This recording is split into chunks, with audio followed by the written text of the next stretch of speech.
welcome to another live stream of AC Syndicate, my 100% series. Today is going to be a slow one. We are going to be working on clearing all the collectibles in the Strand. And if we have time, we are also going to be doing the side missions found here. And again, if we have time, we're also going to do the World War I sequence, but just give me one moment because I forgot to do something that's actually very important.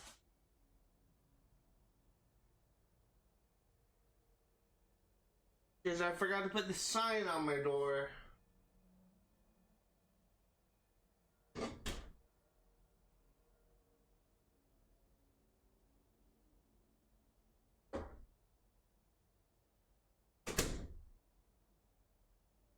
I have a sign that I got for Christmas a few years ago. It's actually probably when first or second year I started streaming. That is kind of meant to inform my family that I am live. So they have something they tell me like that they won't have to like knock on my door and like interrupt my stream or anything.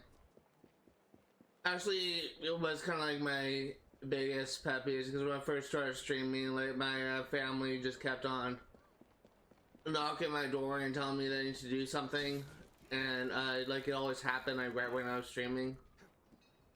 That's kind of one of the reasons why I kind of was given a sign.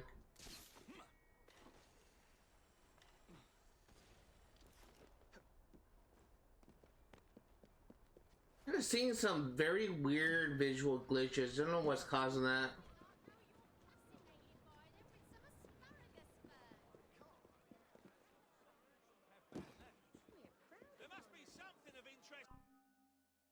Okay, let's go into treasure maps.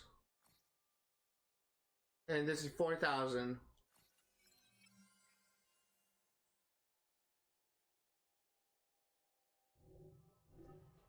If you're pleased, I'm pleased. Before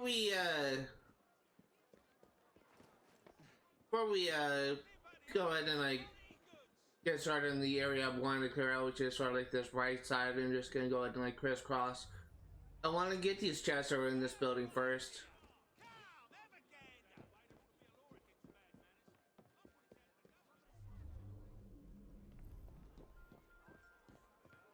Where is this music box?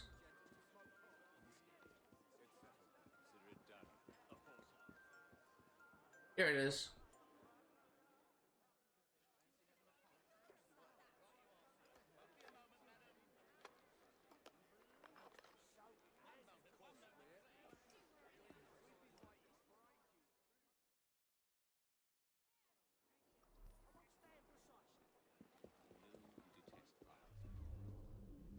Okay, let's go ahead and grab this chest. Or not, is it further? Where is this?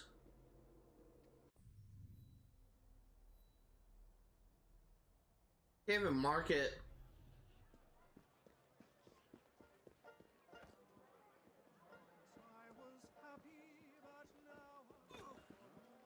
Sorry. I'm trying to find out where this chest is. Oh, I think I know. Maybe up there?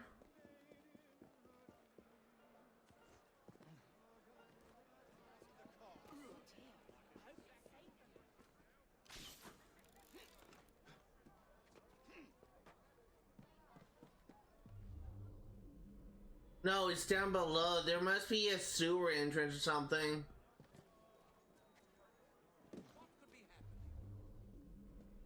Just use Eagle Vision and try and find it.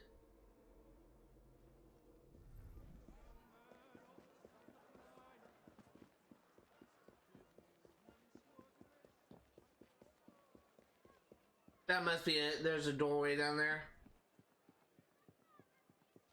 No good will come of that. You mark my words.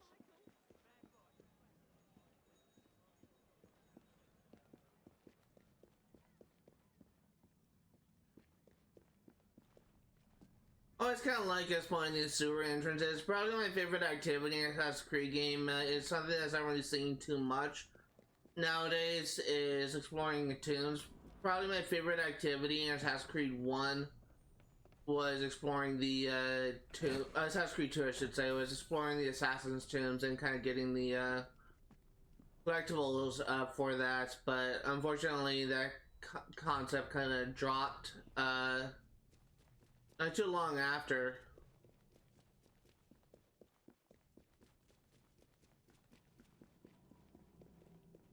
We did have the underground in Assassin's Creed 3, and technically we did have the Lair of Romulus and the other required items in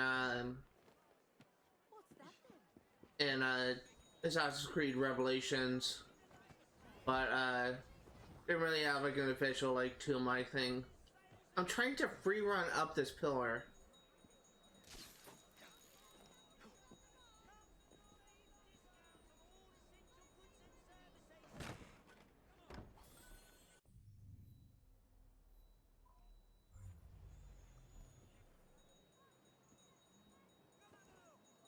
Yeah, this stream is going to be a little bit of a slower stream, mainly because of the fact that we will be mostly like getting collectibles in this area, which is required for 100% completion. So I can understand that people may not be as interested in this stream, but I'm going to be doing it regardless because it is required.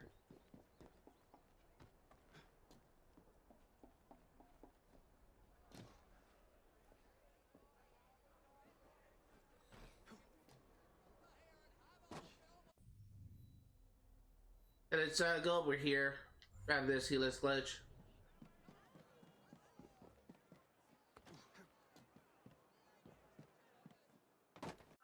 And send a message.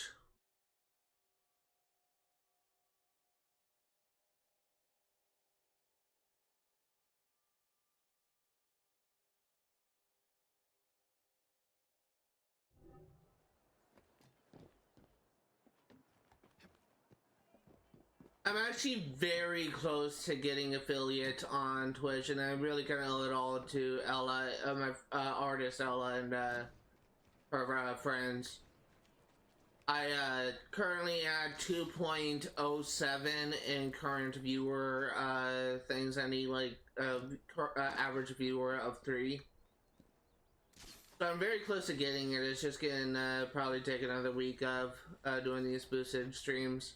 And I really wanted to thank like Ella for doing this.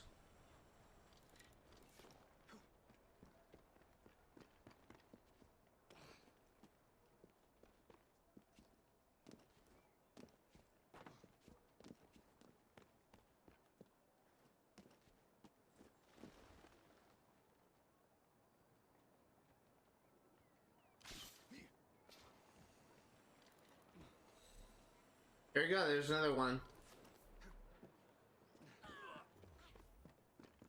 Here's a chest.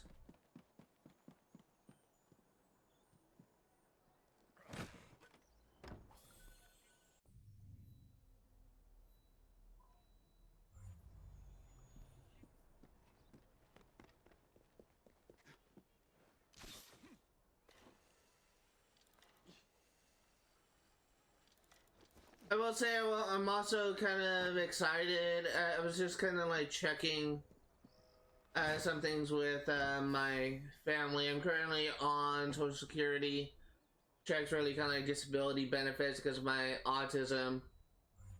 And I was a little bit concerned that once I start earning a paycheck from Twitch, basically based off of ad revenue, that I wouldn't really get the Social Security checks anymore, but apparently it's up to like a certain amount of threshold that they would like cancel those checks. So, and from what I was reading, I kind of looked into this a little bit more. Apparently, if you're under 100 followers, the most you would really get is like a couple $100, but I don't really know if that's true. Hey Amelia. There's still so much about like Twitch that I'm still trying to figure out.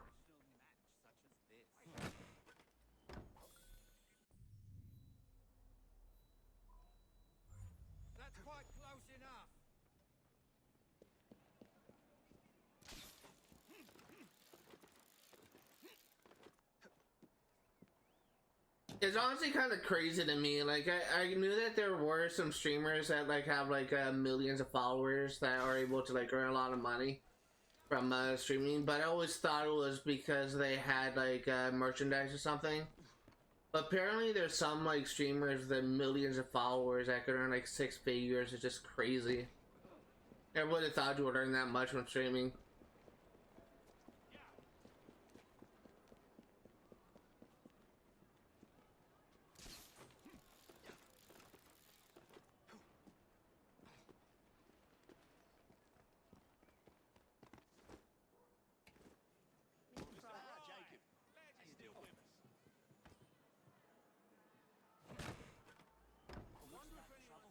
Probably will be a long time in the future before and get remotely close to those numbers, but you never know. Like maybe I'll get like a huge boost as I continue to develop my novel project. One of the things that I've been kind of like thinking about, like because of the fact that I'm planning on advertising my Twitch and YouTube channels on when I publish my novel, I get the feeling that I may get growth on my YouTube and Twitch channels if people are interested in my book.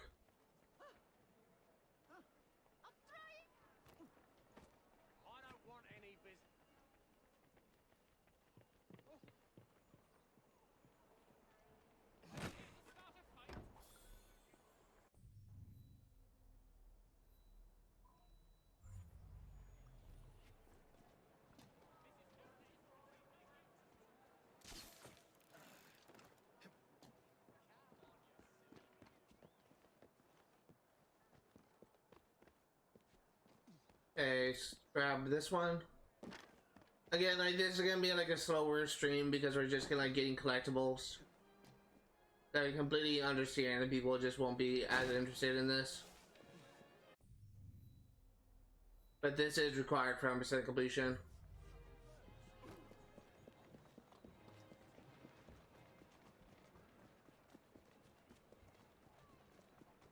Something I did actually want to talk about is I've been thinking that when my book is published, I got a new color black. I was thinking that when my book is published, I was kind of thinking like different topics I could do. Relating to writing for like the future, like that's cool, sure. For like for like new like writers workshop series, and I've been kind of thinking of different like topics I could do for that. One of the things I was considering doing is trying to do some more like writing analysis where I just kind of analyze my own published work and trying to get people to try and show like my own take on what I was trying to achieve with my writing. Again, like I don't know if that will even really work towards reaching a different type of audience, but it is about something I'm passionate about and people may find interesting. Because unfortunately, I see no signs of people just watching those videos when I publish it on YouTube. So.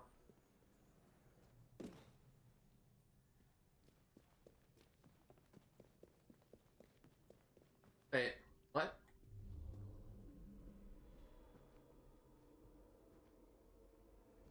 I thought it was down the sewers.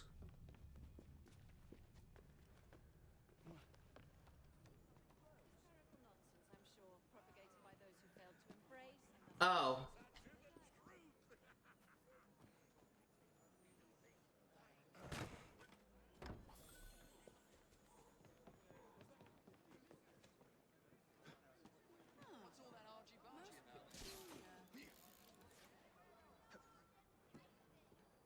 Hey, where is this thing?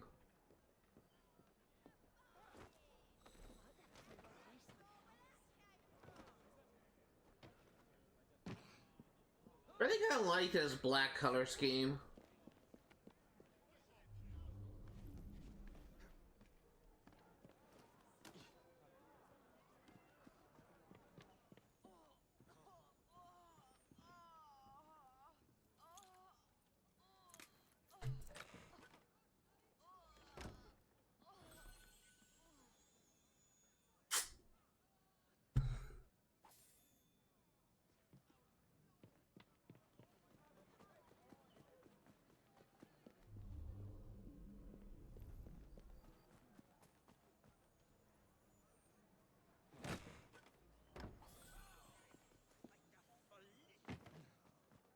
Okay. Uh, I am thinking that because of the fact that we really only have one district left in London to clear out. Where is this? Oh, it's upstairs. Because I only have one district left in London to clear out, that possibly in the next sequence we will be finishing the exploration of this game. And when that is done, we will just be essentially boss rushing the story. And so maybe in the next 2 or 3 streams we will be done with this game. We don't really have that much to do, if I'm gonna be honest here. We still have the DLC left, so that's something that may take like an extra couple streams. I don't know how long the Jack the Ripper DLC is, but I don't know if I don't know how much longer it's gonna take. Plus, I will also need to do some achievement farming for the base game achievements. I just don't really know like how long realistically it's gonna take. This is my 8th or 9th stream, if I'm not mistaken. I could be very wrong, but I don't think we're at 10 yet. I think it may just be under 10 streams. So possibly by 10 or 12 streams we'll be done with this game. And when this game is done, I'm actually well, when the next game I'm covering is done, which is probably gonna be this game, I'm gonna be going back to Infamous 1, and I'm gonna actually try and get the platinum. And this I'm gonna be making precautions so that my save data isn't lost like what happened last time.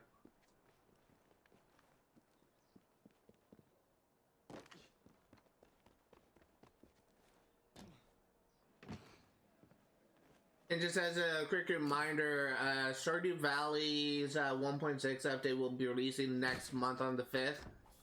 When that update releases on console, I'm actually going to kind of hosting what I call an emergency live stream, where temporarily I'm gonna take down the stream that has the most amount of progress, and I'm gonna be streaming Stardew Valley in this place until I get 100% in that game again.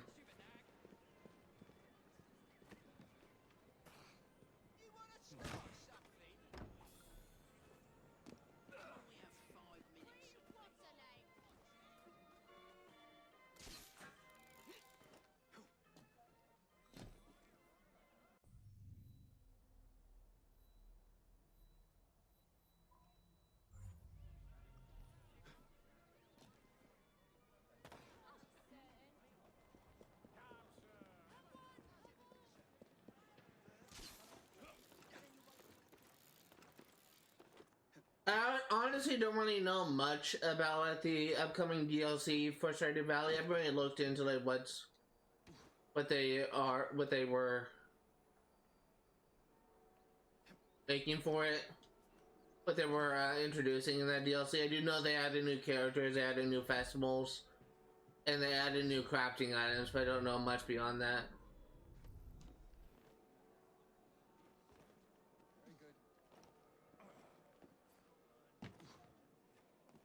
Trying to climb up this.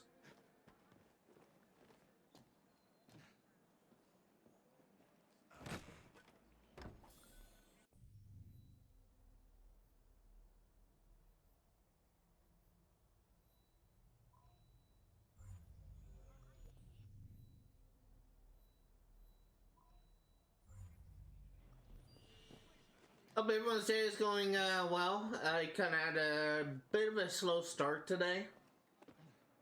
It's not so much that I didn't really sleep well, it's just I kind of woke up late, so I slept in a little bit.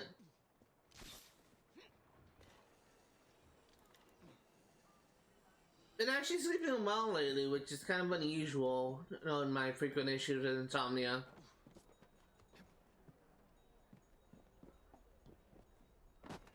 Actually been known to be unable to fall asleep until midnight or 2 or 3 o'clock in the morning.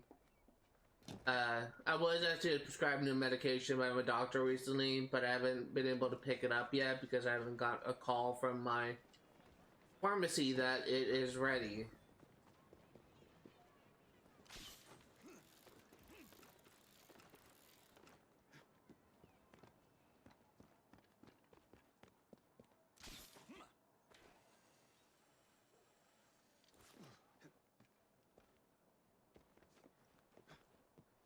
I'm kind of hoping that my sleepless nights will kind of fade with this new medication.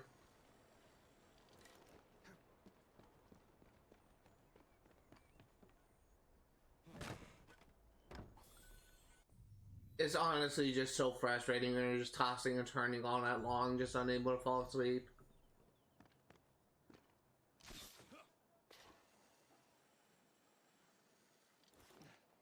Not what I want to do, but that works.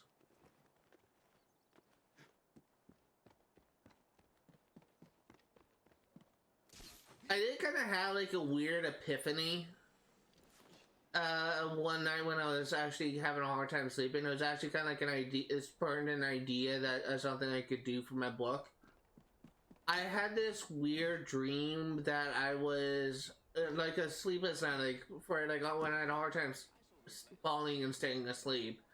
I had a dream that lasted for like about an hour, and in that dream I was being haunted by demons that personified like the different sleeping disabilities. Like I currently frequently have issues with parasomnia, sleep paralysis, absomnia, abnormal sleeping behaviors, and insomnia.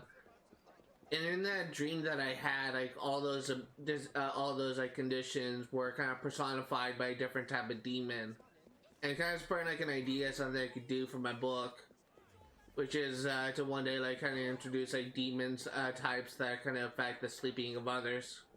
Like a cool little idea that I had.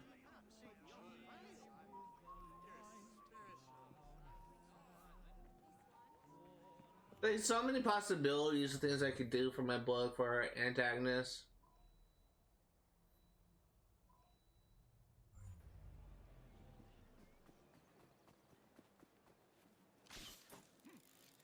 That's not what I want you to do.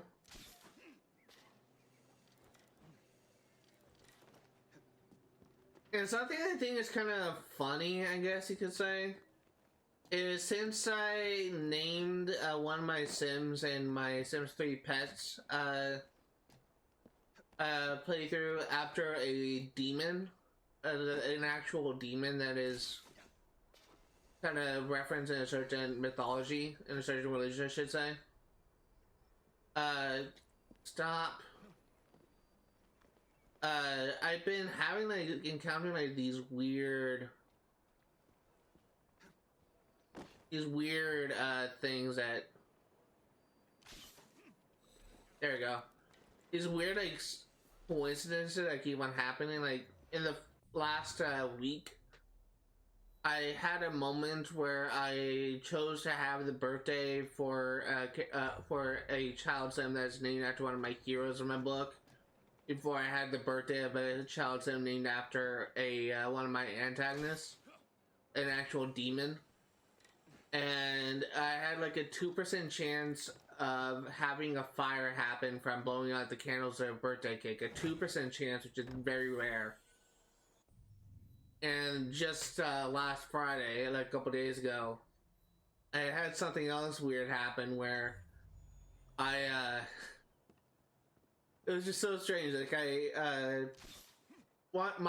the father of the demon in my family, my Sims 3 pets family, kind of had like a weird animation glitch when he was talking to his daughter, the one named after a demon.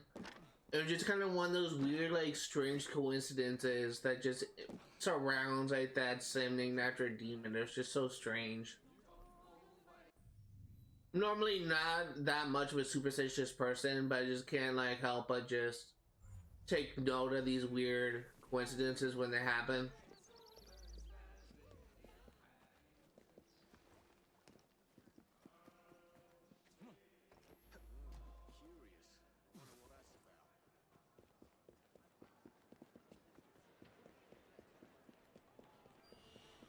And I'm normally not much of a superstitious person. I do kind of have some strange, like, superstitious beliefs, I guess you could say, but I don't really, I don't really kind of view, like, certain things in the same way as others, I guess you could say. Like,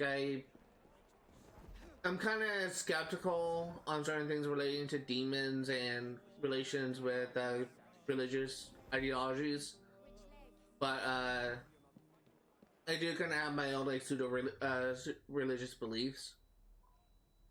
But I just can't help but just point out like certain things whenever I notice them, certain like coincidental things that probably don't mean much, but it's interesting to me.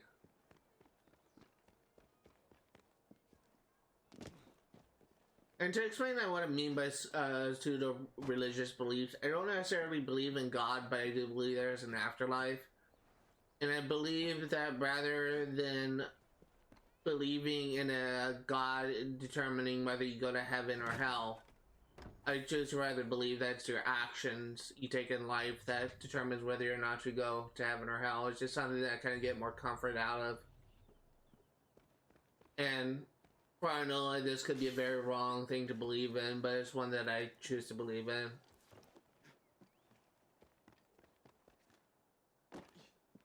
But every single time I bring it up to my mom, who is uber religious, she always just kind of gets mad at me and says she calls me an idiot for believing that. You are not welcome.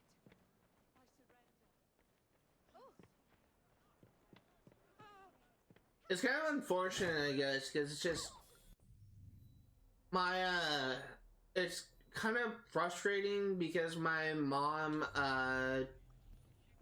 she kind of has accepted that as some kind of fucked up thing, that I would not go to the same place as her because I don't believe in God, because I'm not a Christian like her. And it's just kind of like a fucked up thing in my eyes to believe, to just be willing to accept that your son, your child is going to be damned to hell because he doesn't believe in what you believe. Kind of wish I could just show her that she's wrong, but some people just can't really change. I have a good relationship with my mom. It's just we do have some things we disagree with.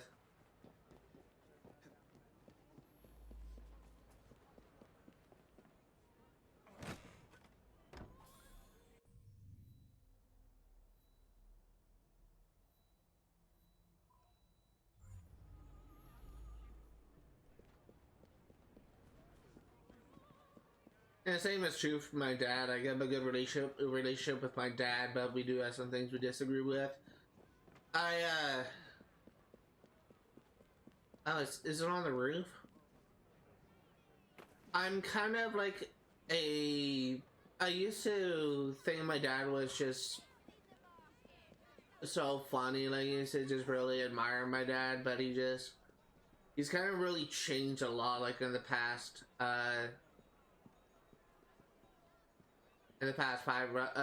like 10 or so years. And it's really, he just kind of like, I guess you could say it's just kind of given up. And it's just kind of really sad because he just went from like being someone who was kind of passionate and had like a goal and a dream that he was working on to being someone that just sits on the couch and watches TV all day and just has essentially given up. It's really kind of sad. But it's just, I oftentimes get frustrated with my dad whenever he kind of does something I don't really like, and I just kind of miss my dad from what he was in the past, from what I remember of him. Because he was really inspirational when I was growing up. But just sadly, it's just given up now.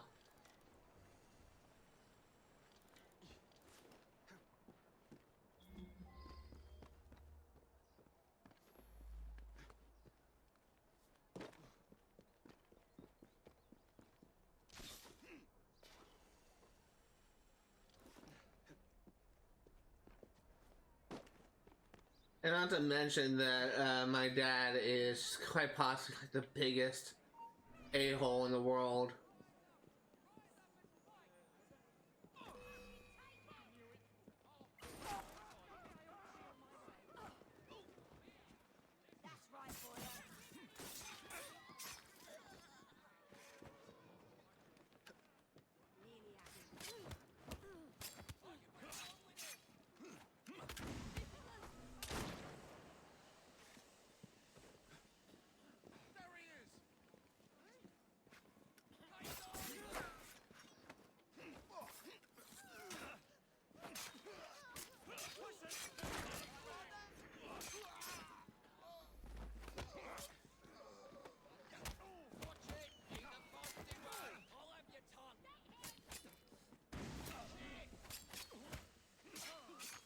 really kind of hate that there's so many guards here.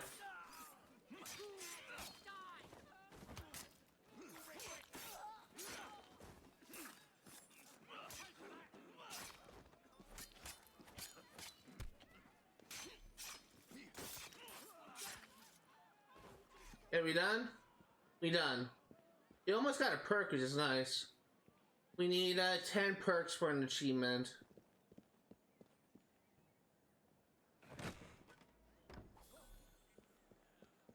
You won't be drowning your troubles no more. Someone's been slain! Come quickly! Hey! Someone's been killed!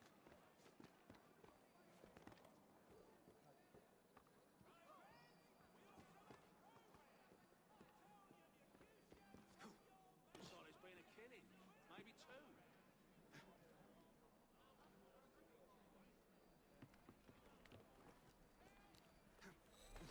There we go. Where's his chest? Up there.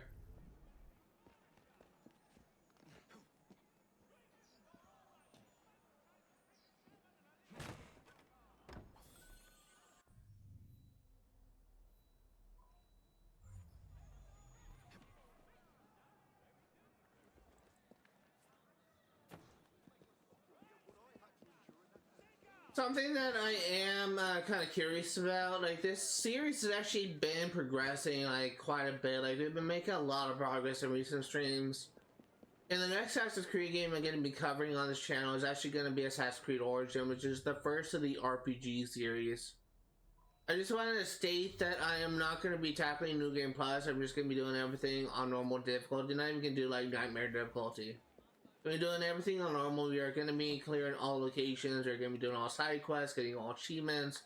And this is a game that I have beaten before. I've beaten it on Xbox when it first came out. But I've never 100%ed it. And I also have never played any of the DLC.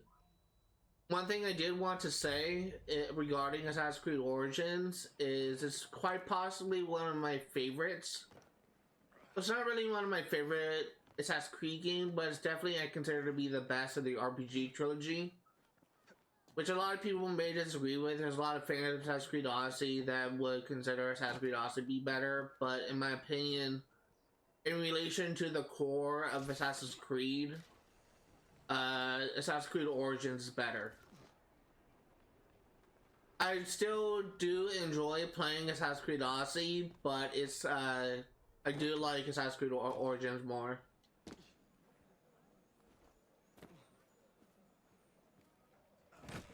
My main issue with Odyssey, and to an extent with Assassin's Creed Valhalla, is, in my opinion, the game would do a lot better if it dropped one certain mechanic that, in my opinion, just doesn't really make any sense for them to have. Which is actually the multiple endings thing. It's just something that I always had a problem with. But in my opinion, multiple endings doesn't really work for Assassin's Creed games because you're using an animus to relive history, and history can't be changed. So it's like set in stone. So it doesn't really make any sense why you would have like multiple endings that is depicted, that's changed based on your actions, when there should only be one ending when you're reliving history. It's just something that never really made any sense to me as an Assassin's Creed fan. That's why I dislike, why I just kind of don't really like Odyssey and Valhalla as much as I like Origins. I do think that if Assassin's Creed Odyssey and if Assassin's Creed Valhalla were to drop the multiple endings thing, they were to have a linear story, I would actually enjoy those games a hell of a lot more. But because I have the multiple endings things, it doesn't really rank that highly for me. I don't know if I'm like the only one that kind of feels that way. It's just kind of one of those things where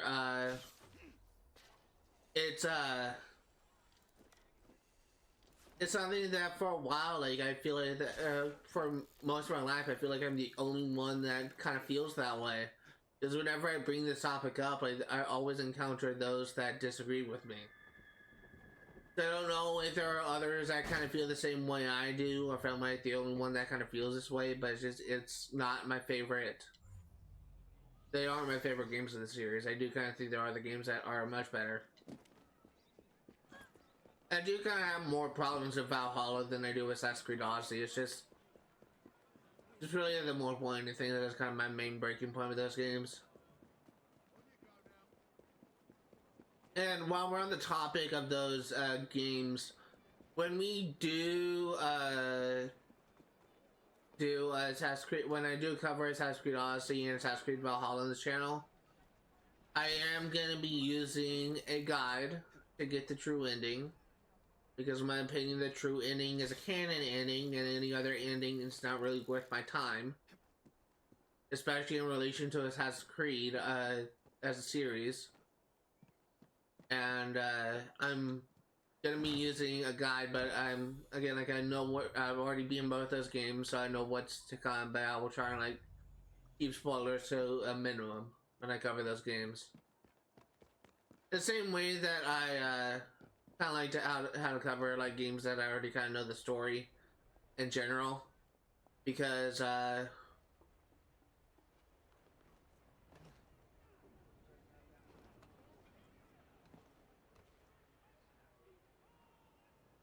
I survived this. Yes, it's kind of like how I like to handle games, games that I've beaten for in general, because if I already know the outcome of the story, but others people may not, I will kind of play dumb, I guess you could say, and just act like I don't really know what's gonna happen in the story, rather than just kind of explain what's gonna happen in the story, because I already know what's gonna happen. It's just something that I kind of would prefer to do, rather than just kind of spoil things for people that may not know. And it's kind of happened in yesterday's stream as well. Like, when you had that cutscene with Nominee,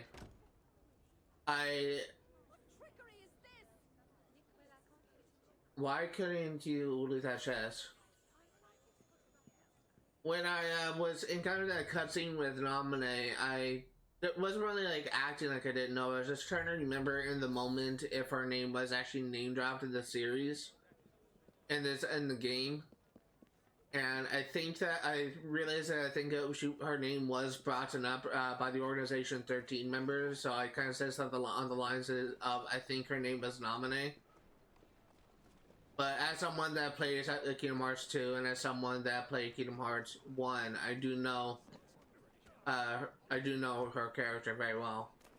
But I didn't want to like explain like who her character was and just possibly spoil the story for those that kind of wanted to experience it for themselves for the first time.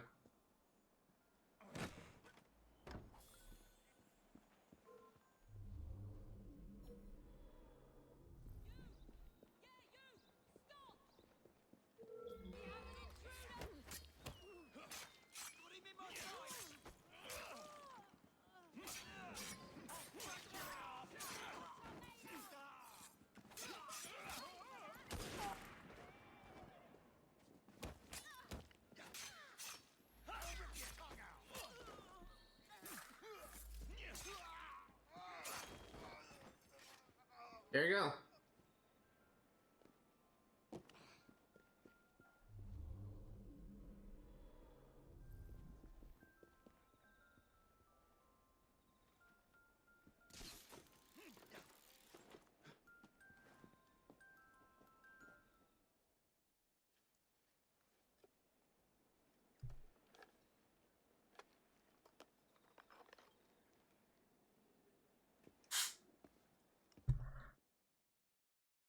Hey Yala, nothing much.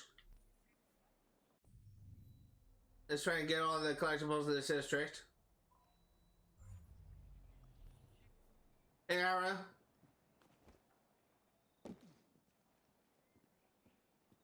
Here's hoping that this week is the last week before I reach affiliate. What are you drinking? I'm drinking Gatorade. One of those things with the twist cap thing. It's like these I don't know what it's called. Like just things where you like twist the cap and you can drink through the cap. I can't remember what it's called. But it's fruit punch Gatorade is what I'm drinking.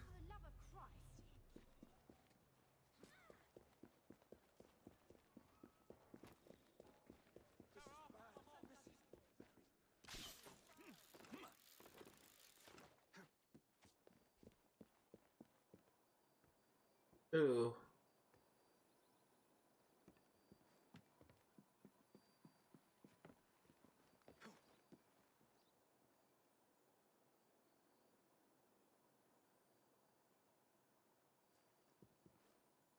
Nope. I think I need to zip line maybe from up higher.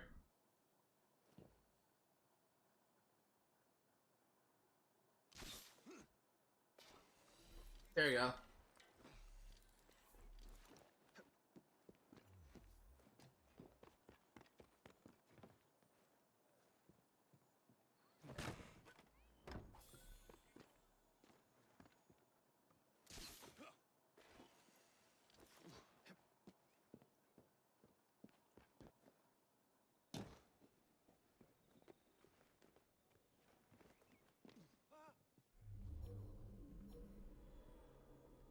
Hey, where is it? Oh, it's right there.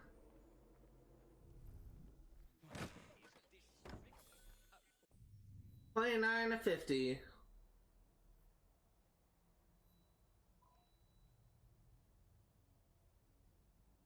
I have no idea what that emote is.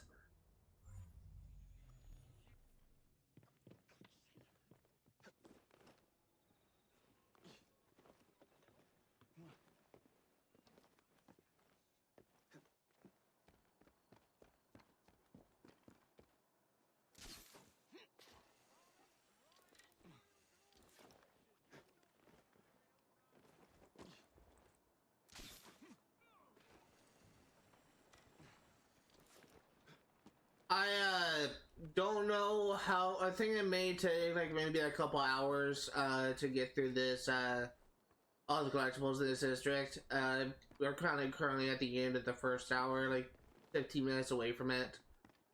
So I don't actually know top.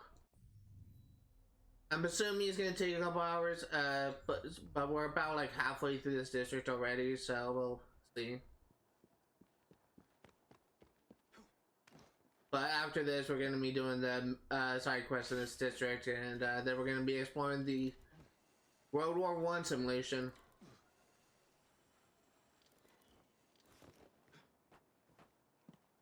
It's quite possibly like the only instance of one of the World Wars represented in Assassin's Creed games that wasn't in a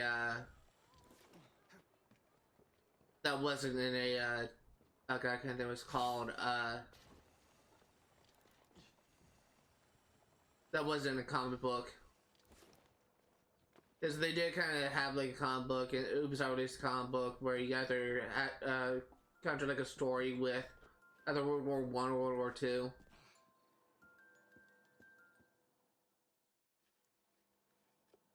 So it's kind of cool how you get like a sequence taking place in World War I in this game.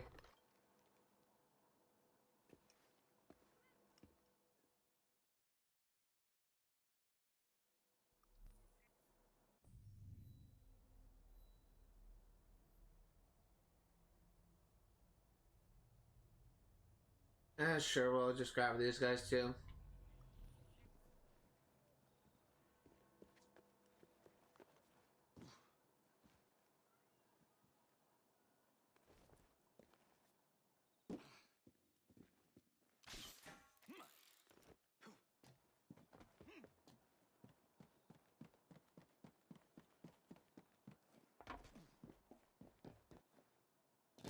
I think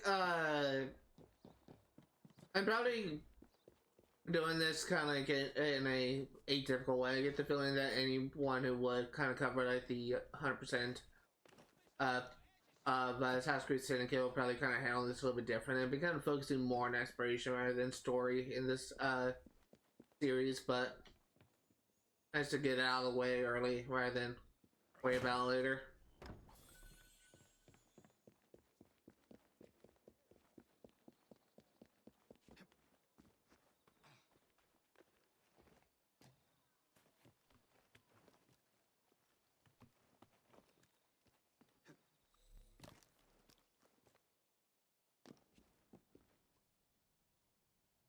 Come on.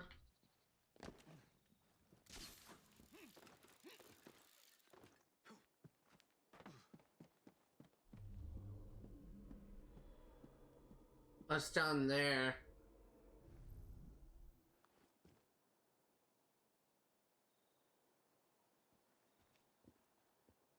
There a sewer thing to get down.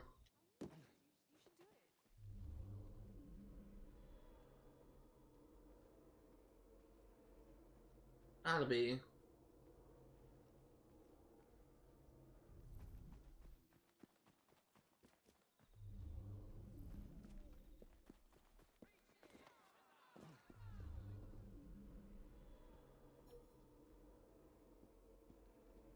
Gotta be a sewer.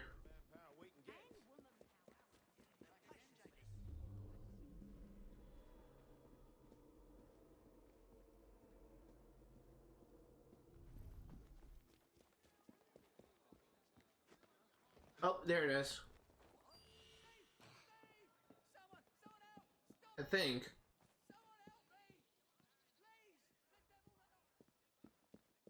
Nope. How do you get this chest?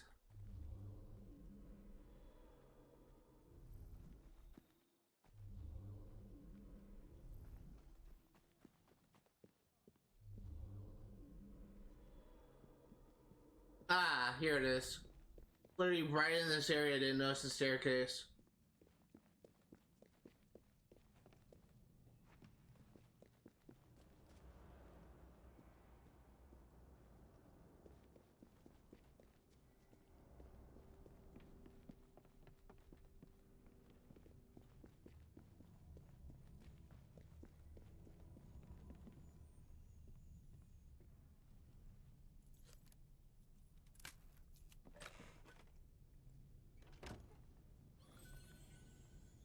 Golden spider silk.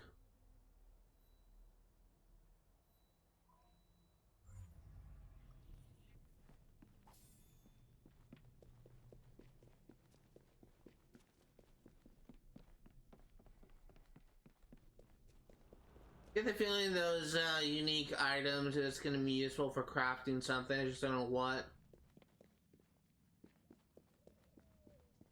Usually the crafting items uses materials you get from pretty much every other activity.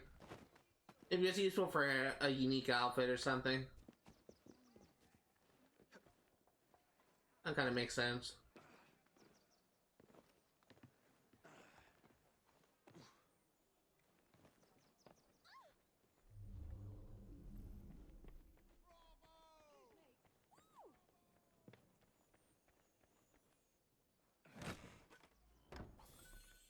I've actually been reading a lot of Batman comics lately. I'm trying to read all of them, like all the main series ones. Batman in like the early days, like from when he first, the first comic released, like 1937, he's very, very different from the Batman you see today. Like he is just almost kind of like sexist or misogynistic in the old like 1930s era Batman. He, in the very first comic, is Batman actually killed. It's kind of interesting to see how this character has changed over the years. Like today, like Batman is kind of more stoic. He is kind of like the man of the people. Like he is not someone that would kind of discriminate against someone for their gender or their ethnicity. But just seeing this version of Batman and seen in like the 1930s or 1940s era, it's just kind of crazy.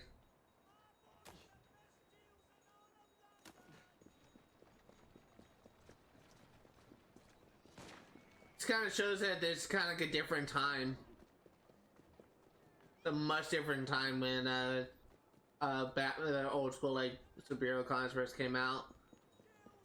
Like if someone were to write a comic with a character just kind of like one of the lines that I thought was really kind of odd or kind of jarring was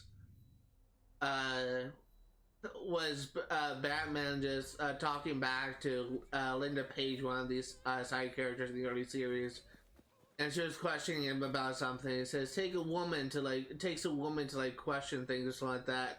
It's something like very like sexist or misogynistic that was just so odd coming from Batman. And like if that were to happen today, where someone made a superhero say that, like that series would be done. It's kind of crazy. Like different times.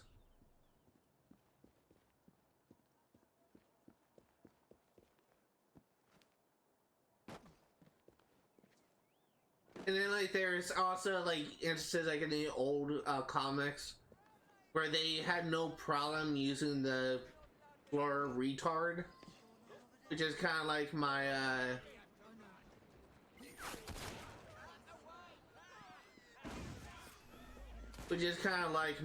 version of the N-word. It's not a word I like to use at all. I take very offense to that word because it's been used against me so many times growing up. But it was used quite a bit to describe people with disabilities in the old school like Batman comics, which is kind of crazy.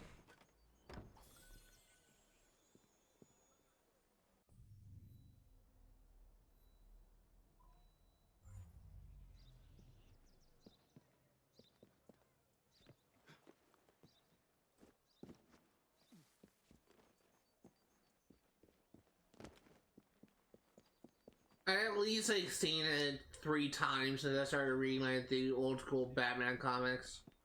It's not a word used often, but it's used a little bit, quite a bit.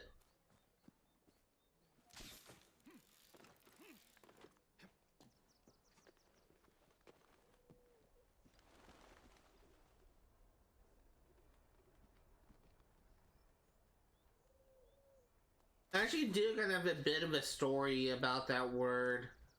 As I said before, it was used against me a lot, like growing up, by both teachers and students. And basically, there was a point in my life where a lot of the teachers, before I was diagnosed with autism, they would frequently view me as the problem child. And they would go to great lengths to avoid dealing with me. And at one point, like whenever like something bad happens, like if a kid were to bully me or if I were to get beaten up or whatever, like it's always my fault. And like I'm always like to blame whenever bad things happen. It's just like really kind of messed up, like how teachers used to treat me. But I remember one time when I was in elementary school, we had something called the STAR test, where they test students on like different subjects, trying to see like where people stand. And because I spent most of my time in the library reading books, it was like the only safe place I had from the bullies at the time. I actually, when I did the reading test, they were surprised to see that I read at a college grade reading level at 3rd grade. And something that will always piss me off is this one teacher watching behind me literally said to the other teacher under his breath, "Isn't this kid supposed to be retarded?" And that line always stuck out at me, and it always kind of pissed me off because it made me feel really kind of sad at the time. It's one of the reasons why I really dislike hearing that word used. Really using it myself. But just kind of my personal story with that word is kind of like a story that I really kind of effed up that a teacher used against me. The thing is, like, at the time, like, not many people knew what autism was, so I don't really kind of blame them for, like, I guess, like, being ignorant. But at the same time, like, I feel like that you should have more self-awareness not to use a word like that. But again, it's like the early 2000s when it happened, so different time.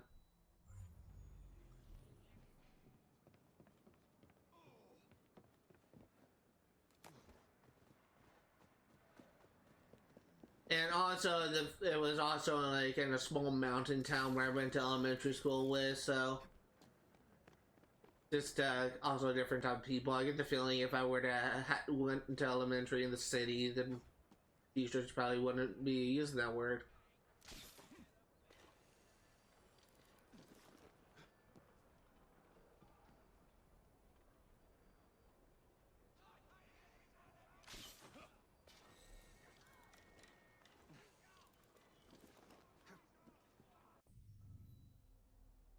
I actually kind of wrote about that moment. I wrote about that moment when I was when I was taking nonfiction, and I was taking nonfiction and nonfiction creative writing class in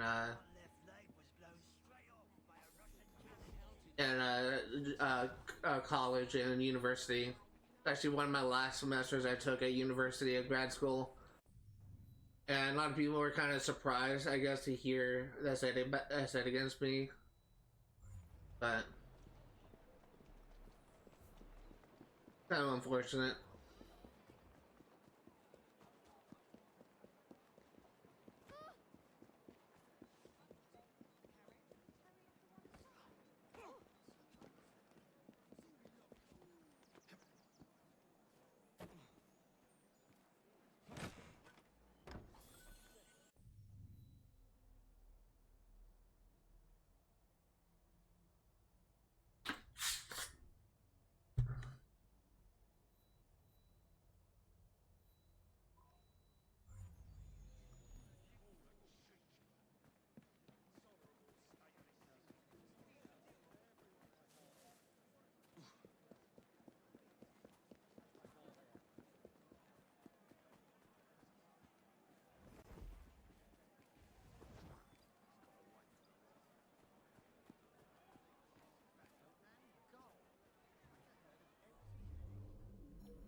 Lord Jonathan's Retribution, that's brass knuckles.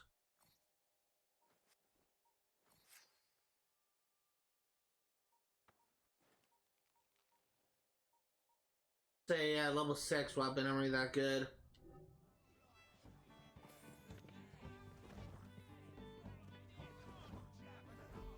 Get me out of here.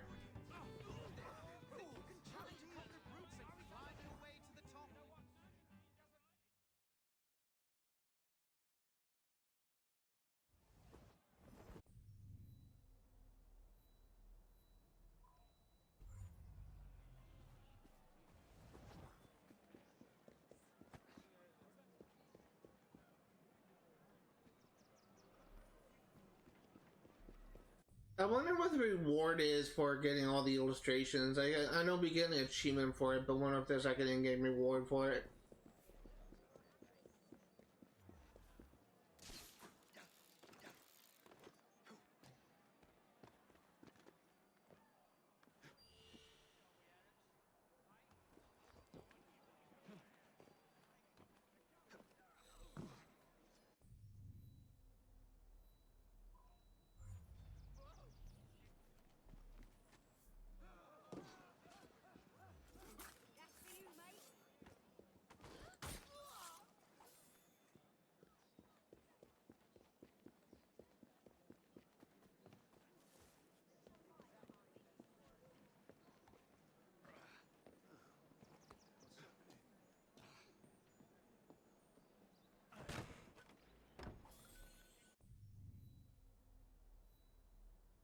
Okay, let's see, grab this one. And then circle around and work way up. Almost done here.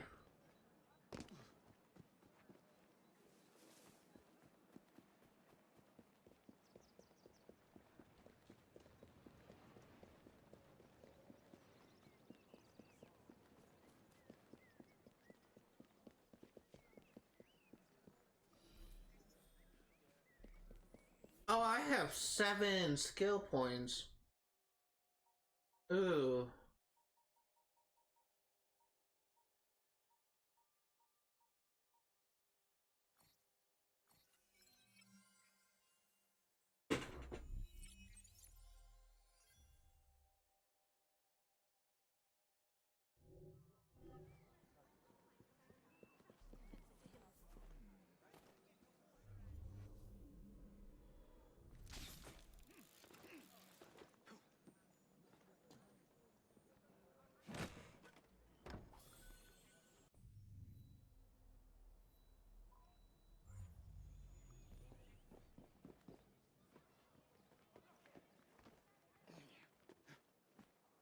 Okay, almost done here.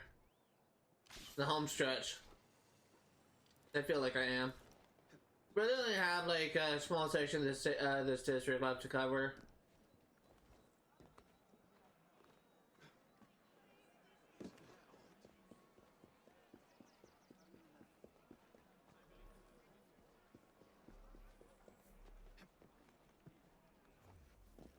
Come on.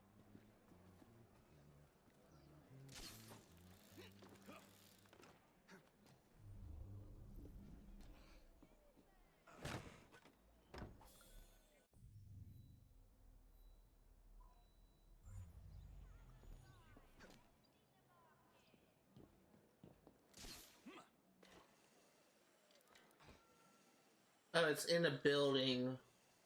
That's fine.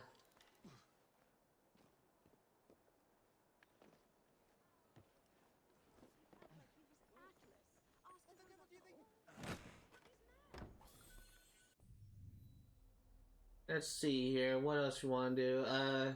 Guess we can just grab this bottle and then work way up. I'll call the police.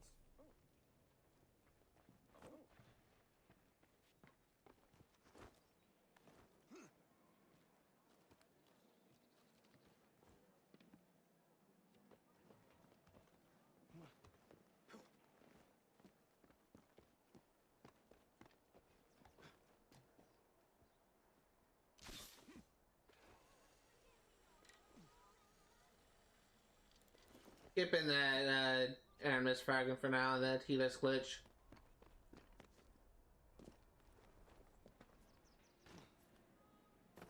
I'm gonna grab this beer bottle.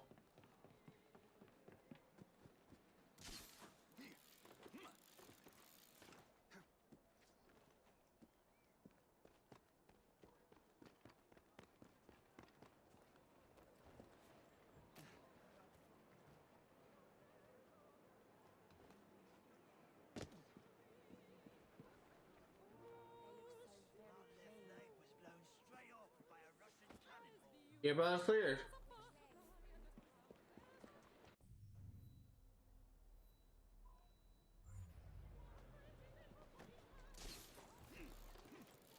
That's 24 new database entries.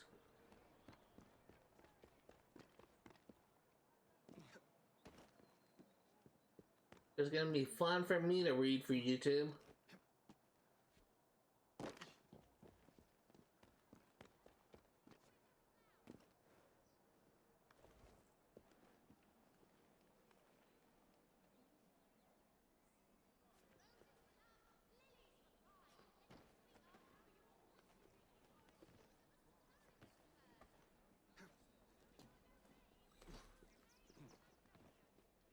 Must got all the Helix glitches.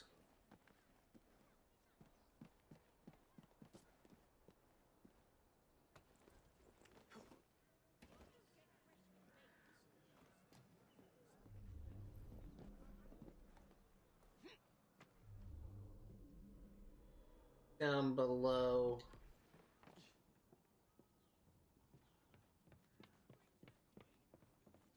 Okay, open this.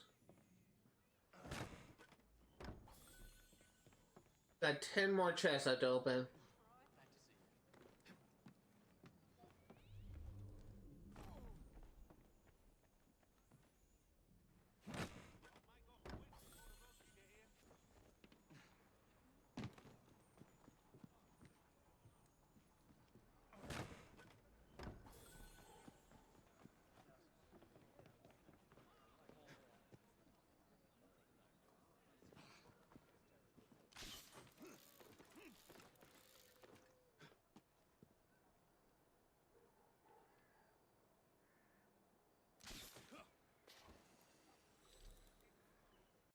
There you go. Just go up here and grab this glitch, and we will clear out this last section.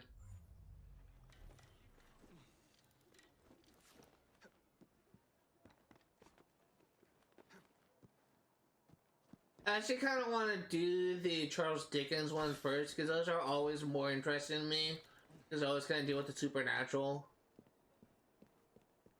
Just like most of them, all the ones I know, dude. I don't think I did all the Charles Dickens memories. I think I did most of them.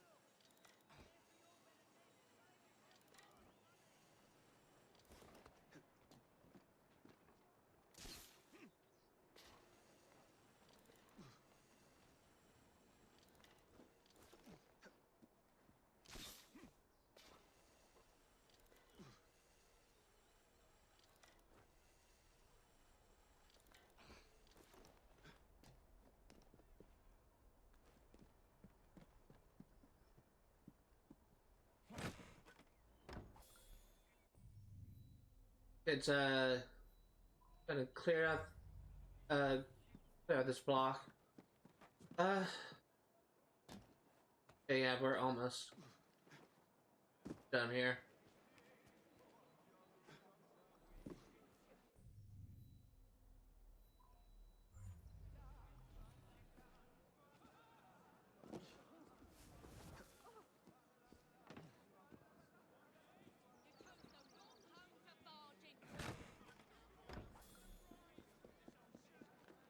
Got 6 more chests left. I think this should be the last illustration.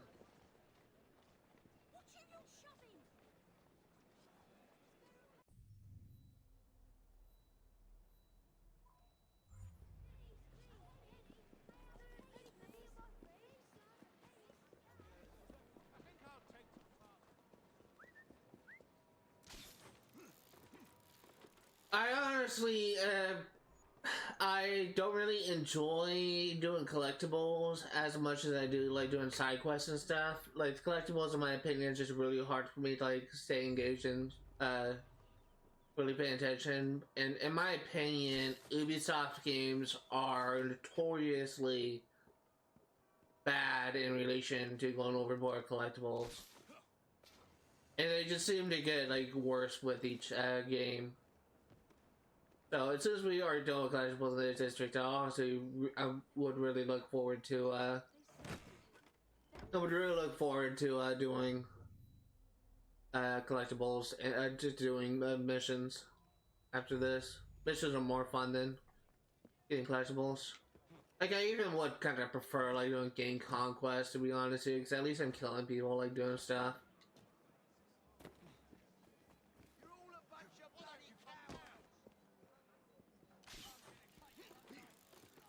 The issue I kind of have with collectibles, I probably wouldn't really have as much of a problem with it.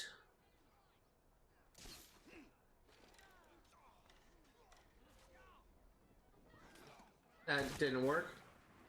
I probably wouldn't have as much of a problem with it if there weren't so many of them. Like if there are like 10 chests in the district with like a handful of other stuff, then it'll be more bearable. but they just like stop pack so much into one district.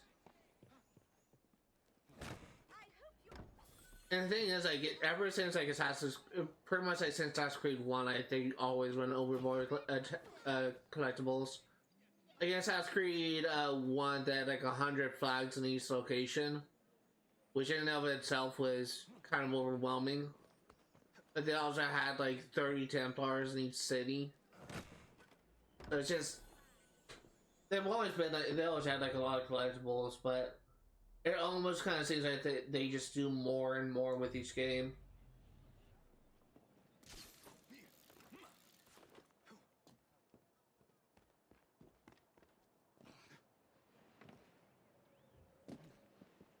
And nothing was kind of made that more apparent than Assassin's Creed Unity, which I covered recently. Assassin's Creed Unity was just god awful with the collectibles.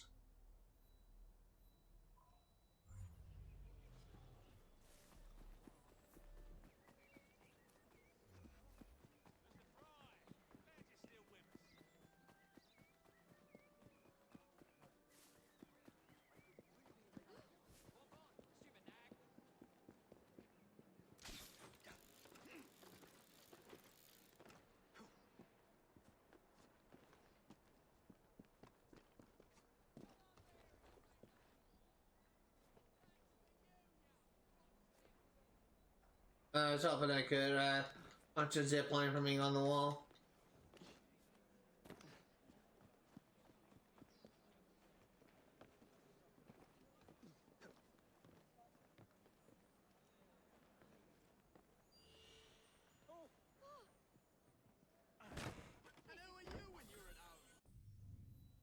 Okay, last three.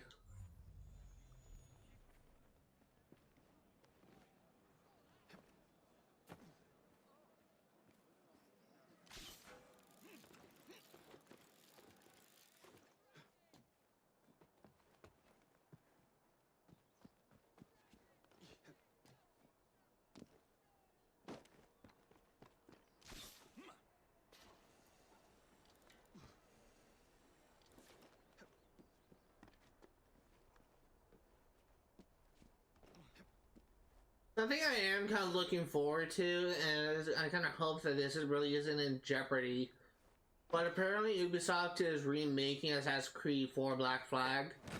I'm hoping that game does well and they are able to make it, but with the recent like controversy with Assassin's Creed, with Ubisoft in general, I don't know if that project will still be coming out.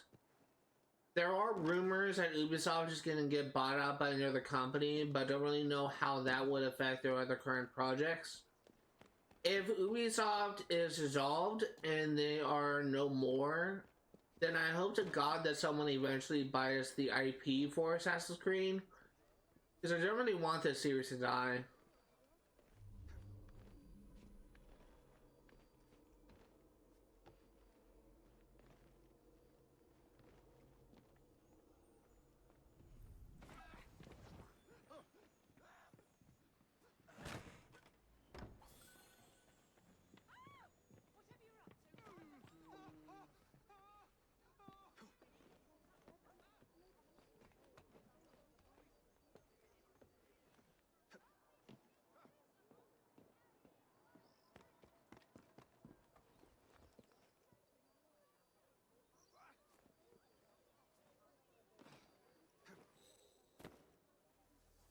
Dude, I freaking...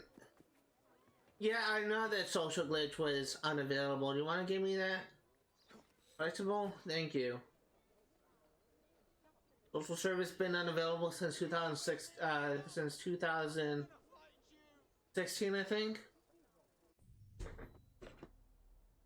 Yes, that does it for all the, collectibles in this district. Let's fast travel to here. We'll get to work on doing the missions.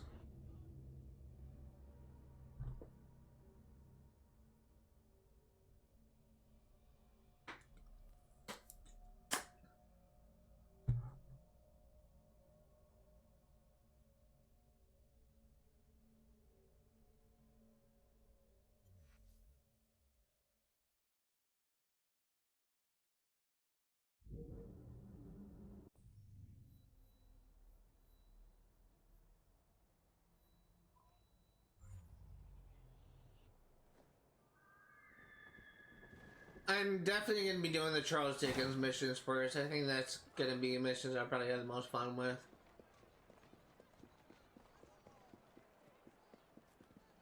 Survivor!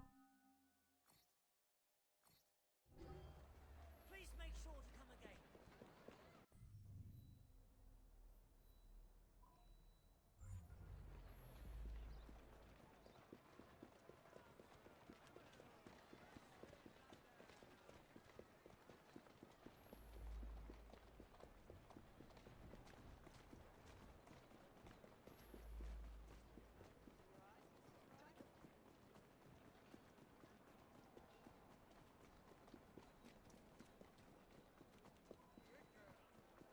Okay, Charles Dickens, what do you have?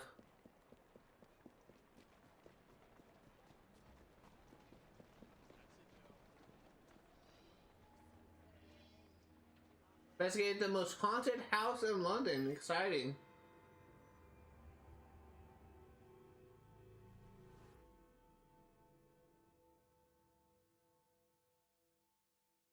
Well, Charlie, I suppose the Ghost Club holds some new horror for me today? As a matter of fact, yes. Follow me. Which one? Number 50, Berkeley Square. 4 stories high and branded, "Beware all those who enter." There have been many strange tales of this dreadful domicile. The earliest report of a haunting was said to be the spectre of a small girl who was murdered by a servant. She could be seen at the attic windows, weeping and wringing her little hands in an agony of despair. I'm eager to begin. Another legend claims the attic is haunted by the spirit of a young woman who purportedly threw herself from the top floor windows to escape her abusive uncle. Her screaming ghost... Actually gonna change this. That's something I've been wanting to do for a while, which is increase the volume of my Elgato.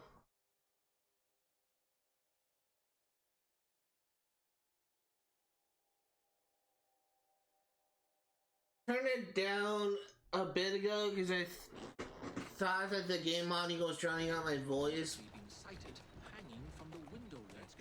This residence was briefly owned by a Mr. James Jasper, a choir master and an opium addict.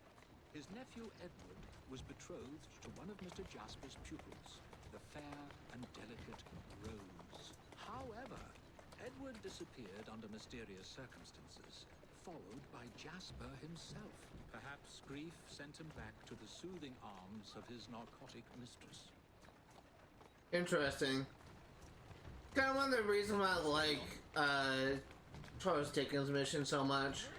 He actually was a occultist in real life. Well, he's not really an occultist, but he was fascinated with the supernatural in the literary sense. That's the way. I don't know if he was really like believes in like the superstitions that were present at this time, but That's a girl. Easy does he it. was fascinated in the supernatural in real life. Shall we?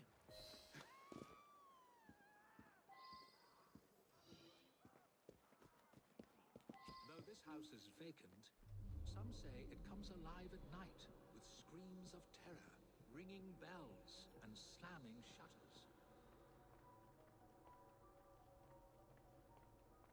I hear a piano.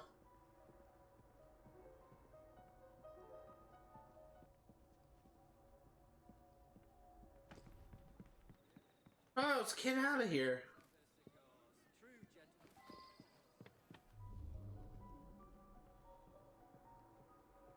Not seeing anything with eagle vision. Let's go upstairs.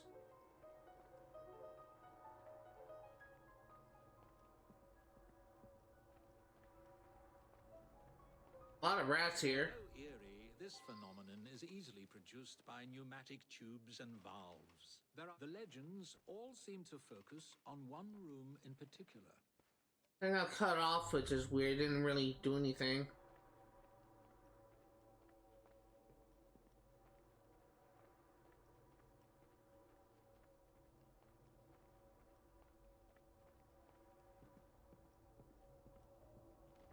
A baby's cradle. That's interesting. Looks like it's being pushed by the wind. Sudden draft.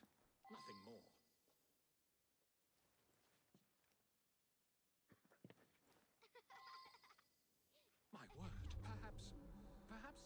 shall wait here while you investigate the source of that laughter, which is not at all unsettling. Did you not see that little girl run down here?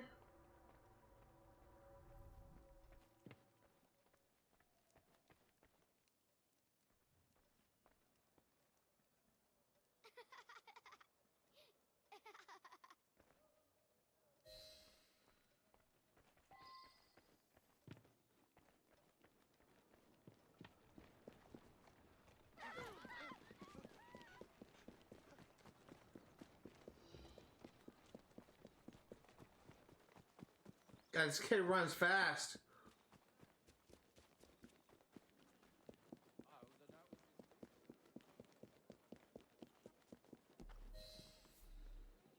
Let me go, you moke!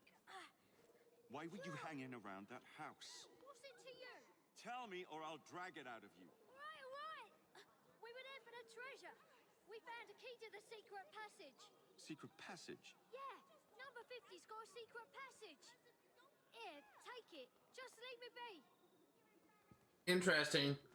Hidden treasure in this house. Are you George Eliot?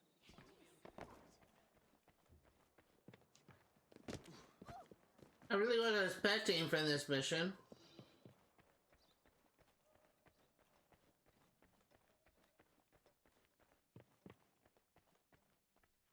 I've found a lock, but I haven't located the key. Lucky for you, I've got it.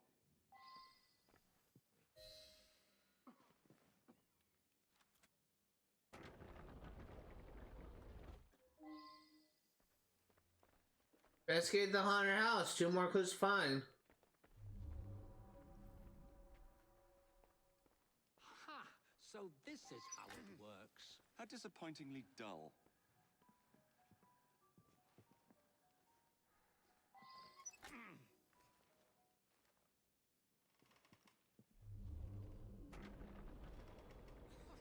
Get out of my house! Get clear, Charlie! There was no one whose love for Rosa came near to equaling mine. It should have been enough to keep my beloved nephew away. My poor Ned. Forgive Ned Weiner?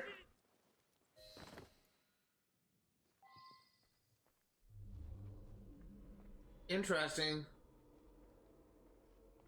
Was he talking about Ned Weinert?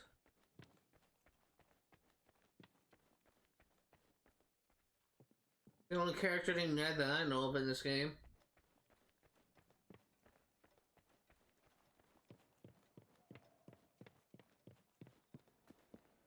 Alas, the myth has been discredited. There was no ghost in Berkeley Square, just a wretched soul, driven to murder and madness by guilt and intoxication. I think this is the makings of a rather fine novel. I wonder if I've got one left in me. I actually wonder, I don't know too much of Charles Dickens' work. I wonder if he wrote a novel that is kind of that this mission is kind of parodying. Guess I can look it up. Charles, I can spell, Dickens published books.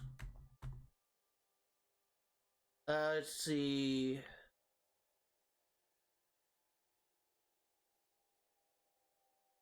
Nothing really, jumps out to me that I think may be connected to this. That this mission may have been parodying, I should say.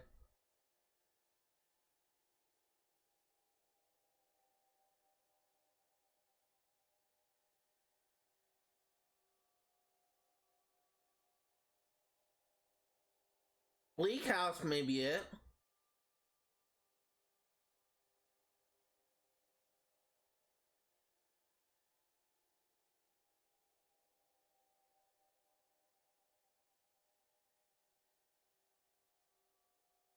He counts maybe the book that this mission may have been parodying. I don't know. Because I could say book that kind of deals with the occult.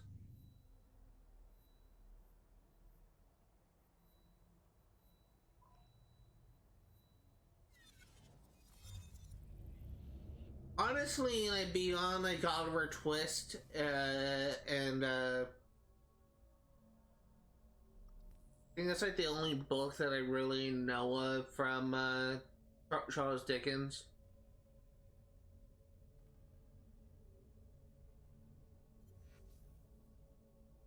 Weren't really required to read anything from him in high school, or really in college as well.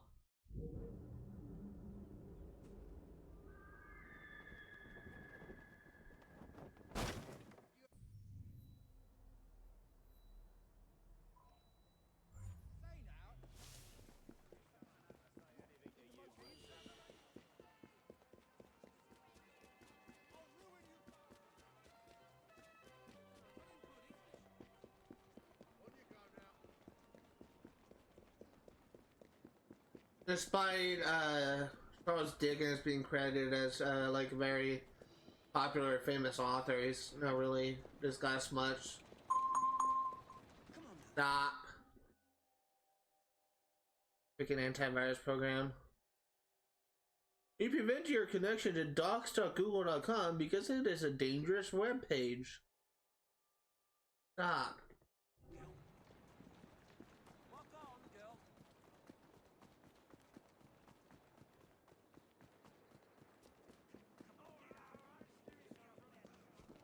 Like, I'm actually gonna close this page I had open.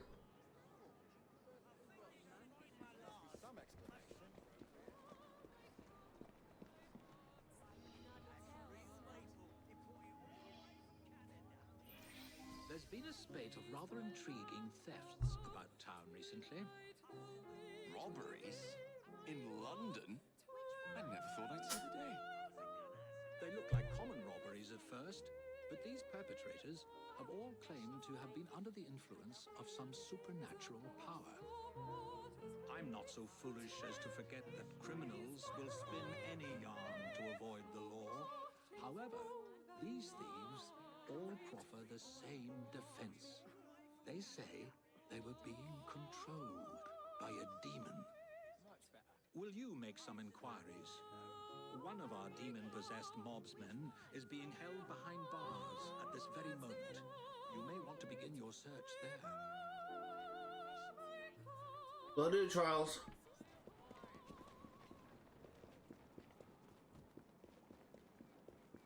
Another mission dealing with the occult. I get the feeling there may be more of a twist to this, like an actual like supernatural twist.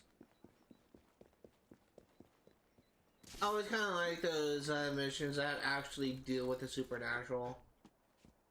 I think it's like the first Charles Dickens mission we did.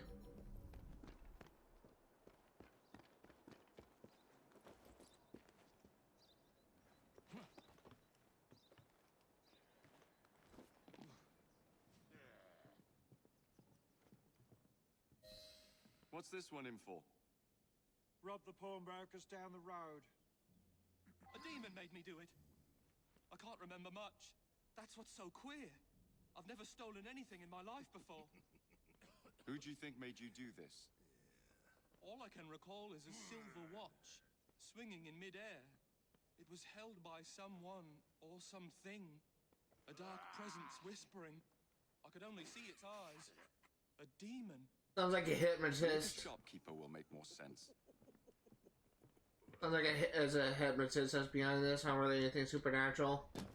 It's kind of like a cliche, I guess you could say, like when you depict like someone like a hypnotist in fiction, you just kind of use like a pocket watch or something, it's really like a pendulum. You see this all the time in a lot of fiction, no TV shows and stuff.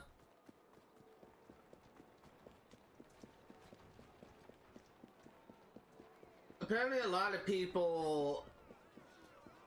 hypnotists are kind of more based off of suggestion rather than anything like using a pocket watch, I guess you could say. Like they just kind of plant an idea in your head, and they bring it up over and over and over again, and then you end up doing that idea. Especially how most hypnotists operate. It's just like supplanting an idea and just acting off of it. It's I think it's called the power of suggestion is what's referred to.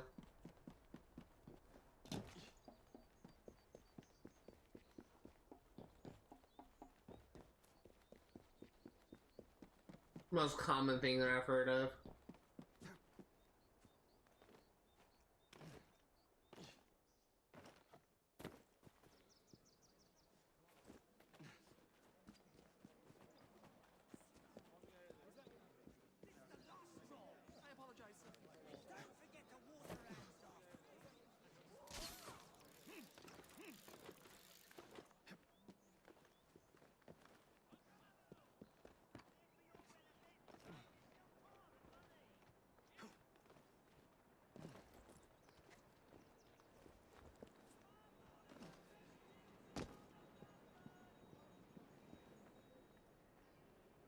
Can you talk to him?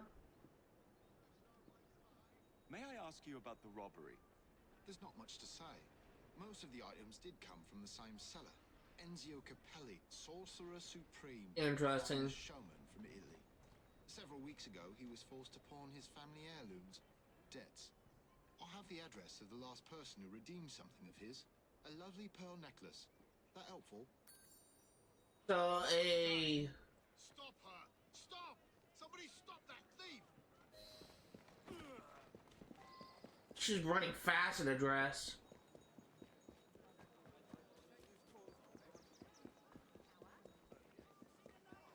God, she's freaking booking it.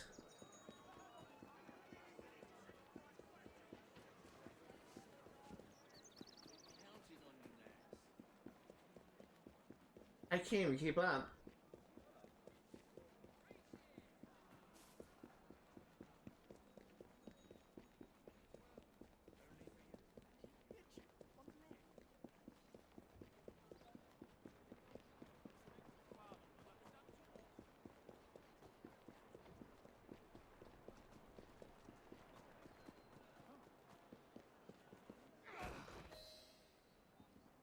Where am I? What's You happening? were just indulging in a little light theft. It's all very hazy, but I remember something silver flashing in front of my eyes. Then I heard a sort of bell. Next thing I know, I'm here with you. Back on track. Now to find this buyer. Interesting. So sounds like another instance of hypnotism.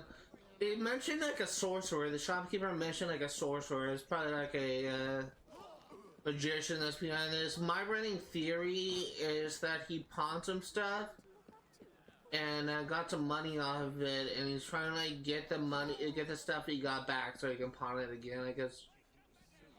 Let's not Or a get so scam. hasty this time.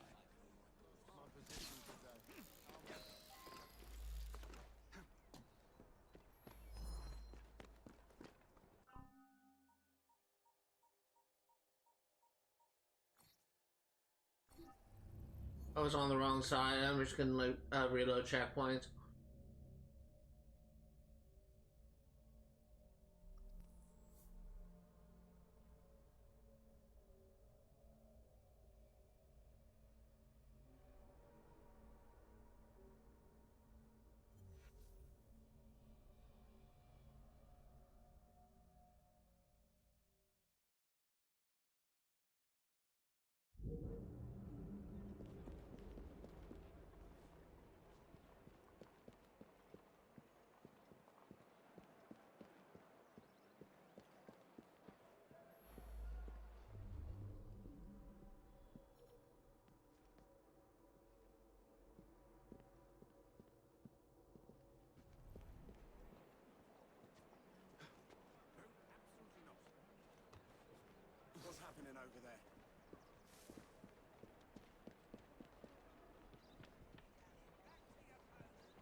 trying to give someone the dodge, I shouldn't wonder.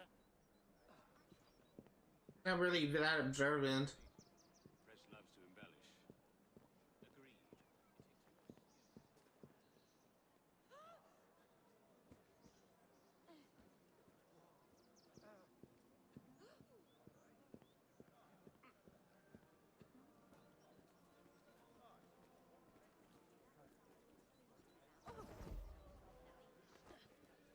If I get too close, I'm gonna let him lead me on a bit.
Nice driving. Johnny puts mine to shame.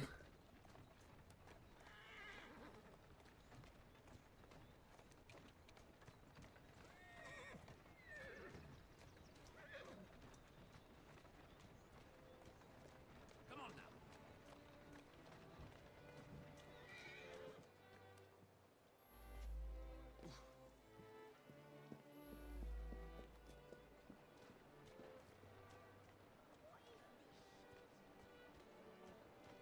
Okay, you did not see me.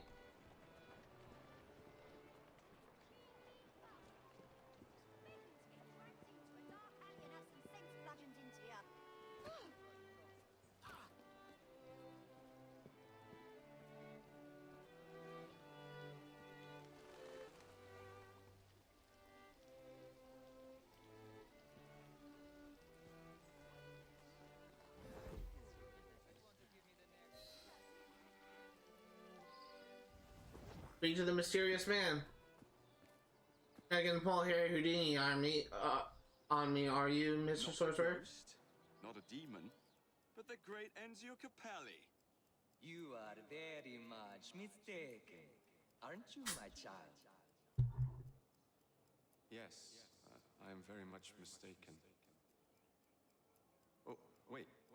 No, I'm not.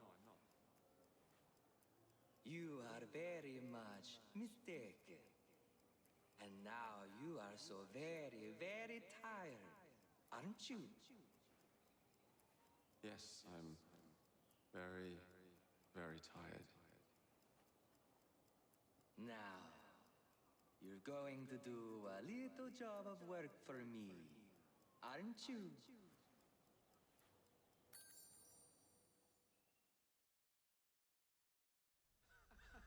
My goodness, what foul behavior.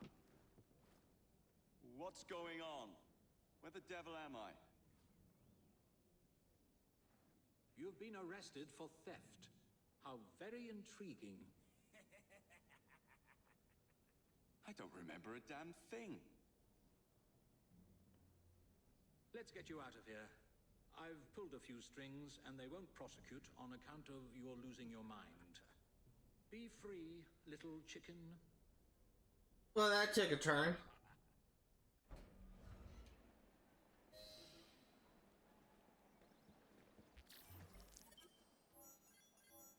%, sync at least.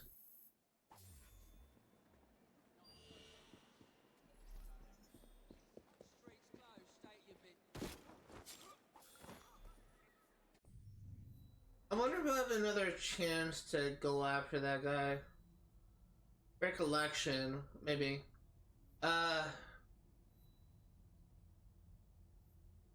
Let's do it.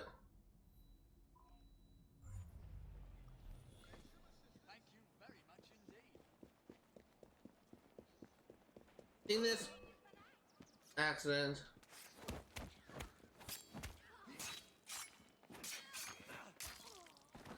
This may be the last, is this the last, second mission? No, there's 3 more after this.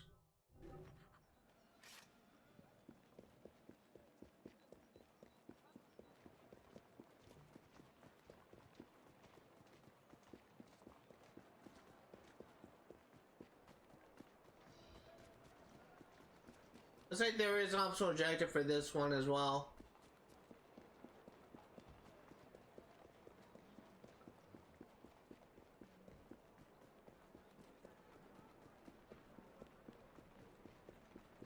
Kind of a shame that couldn't really do anything to prevent that. It was scripted. I was actually trying to move, and I was hoping that I could just assassinate that guy before anything could happen. No, didn't really happen.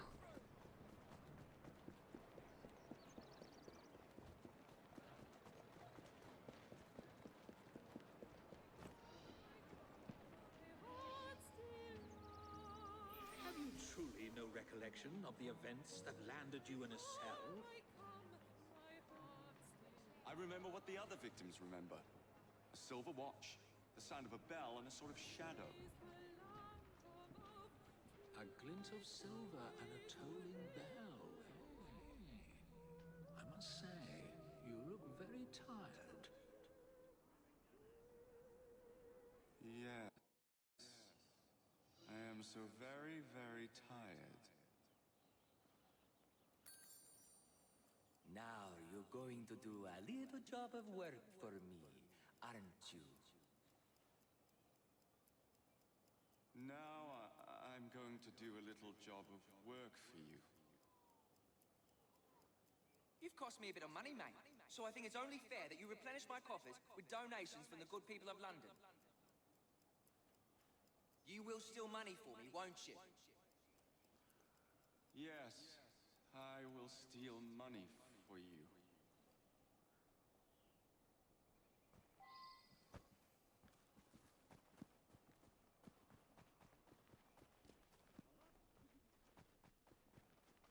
This is definitely an interesting mission to say the least.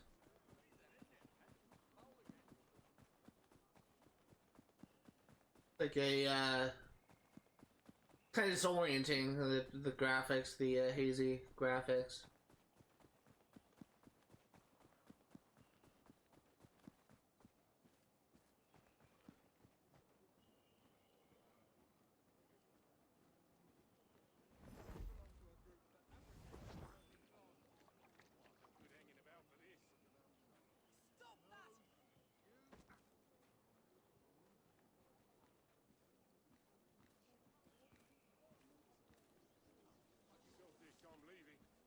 Oi! Get away from me, you dodger! Okay, 1 down. I only got 5 that kind of considered rich. It's inflation, and $5 may be a lot back then.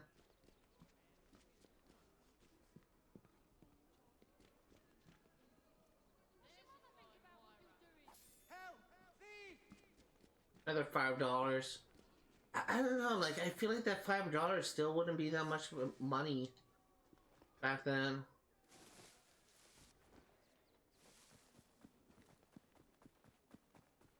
Like today, can, well, used to be, you know, to get you like a $5 footlong at Subway. Now they raise the price like $6. It's where in Subways where I live.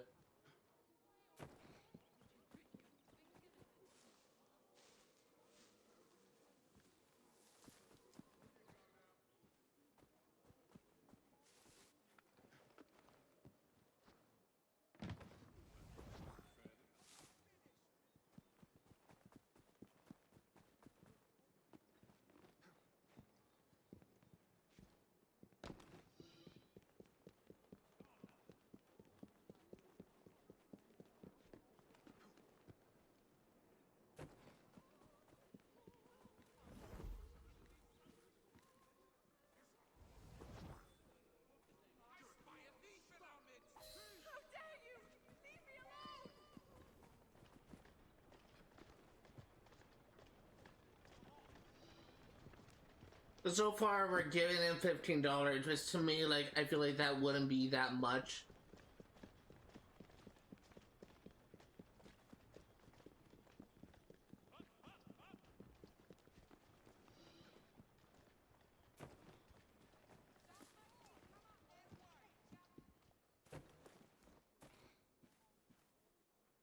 Good. Very good. Now, we can't have criminals like you roaming the streets. You will surrender to the police, won't you? Yes. I will surrender to the police. Oh, and when you do, you're going to do a silly little dance for them.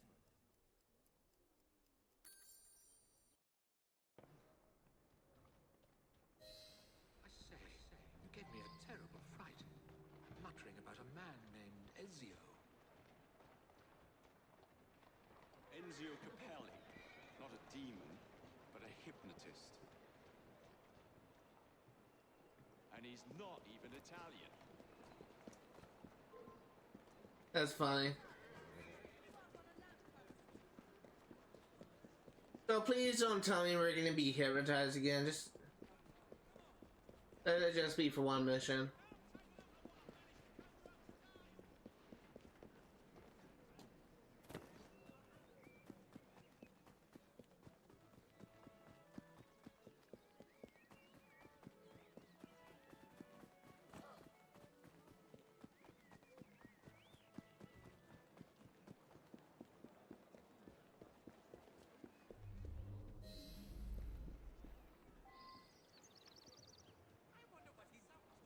Stand watch while you ransack this house. You're going to obey the bell, aren't you? Yes. You are very much mistaken, aren't you, my child?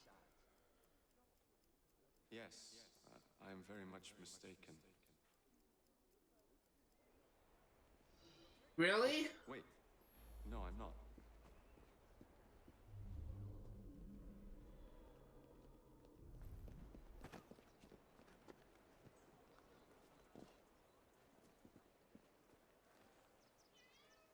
We are looking for mustard.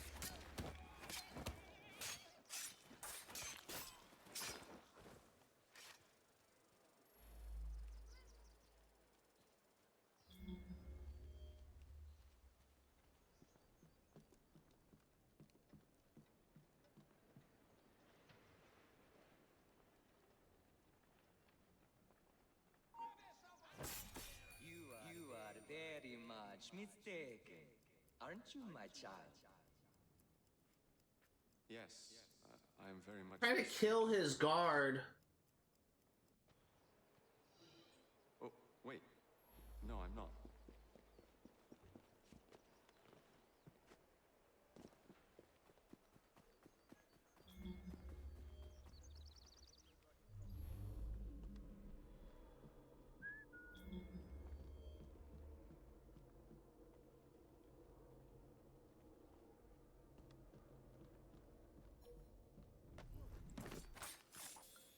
I shall look I think over someone's here. coming after me.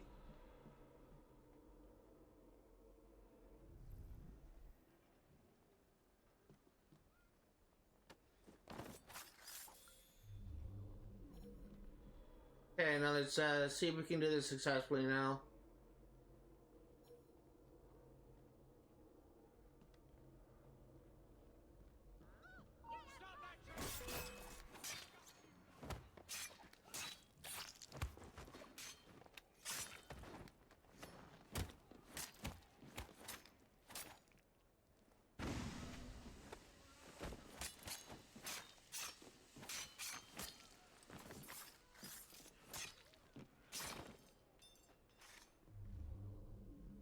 Okay. Let's go up one more floor.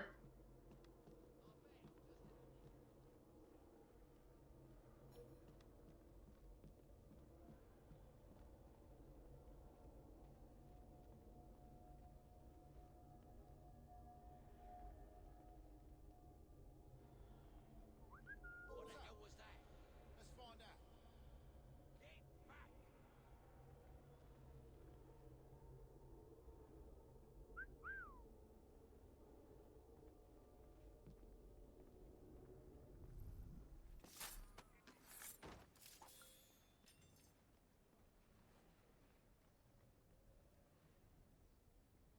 Come on, turn around.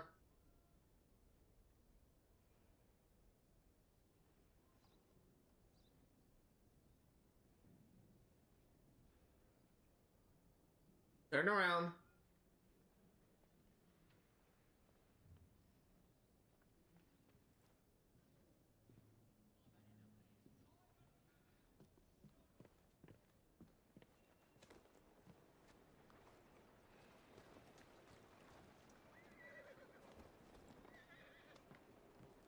Trying to climb up this wall.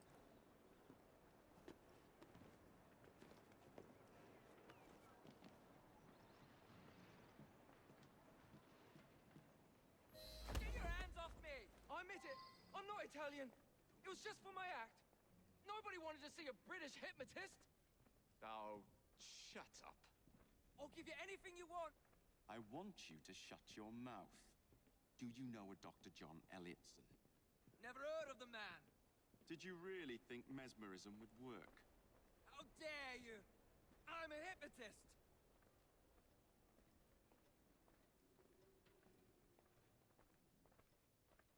Yeah, so, this was kind of like an interesting little twist.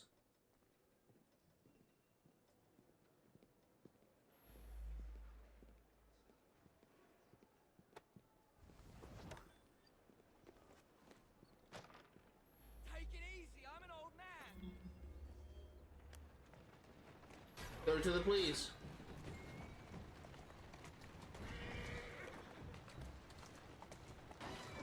That's definitely like a twist that wasn't really. I guess it would kind of make sense that we would want to capture him as a man responsible for what happened. Why is this traffic so backed up?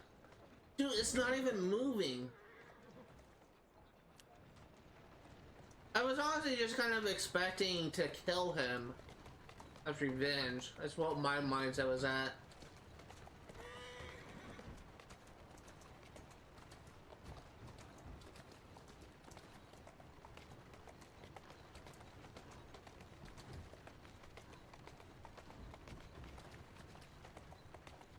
That's typically how these kind of games go. Like, you just, oftentimes it's you assassinate someone.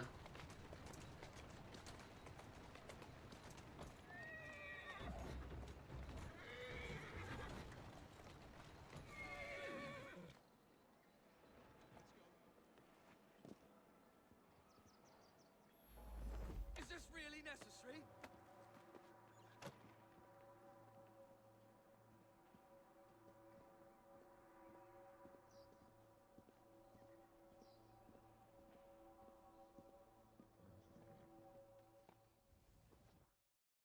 Time to confess and free the people under your silly spell.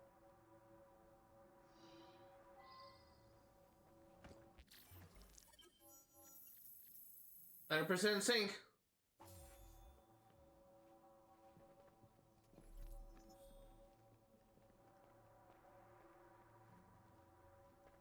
That's interesting.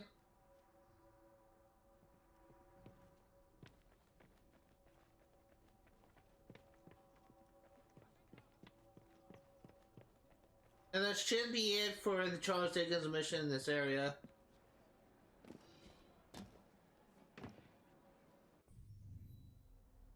So now we just have 2 Charles Darwin missions.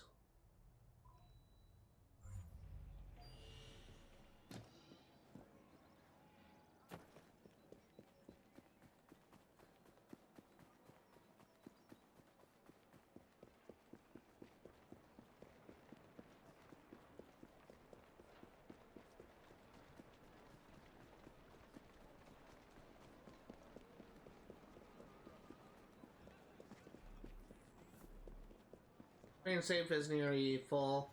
We'll pick it up later.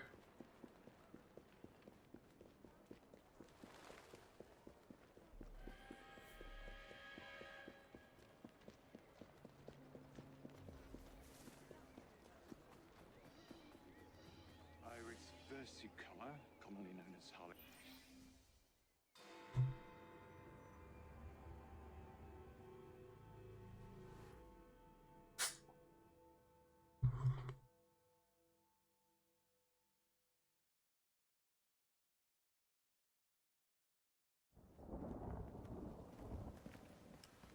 I didn't know you had a twin sister, Mr. Fry.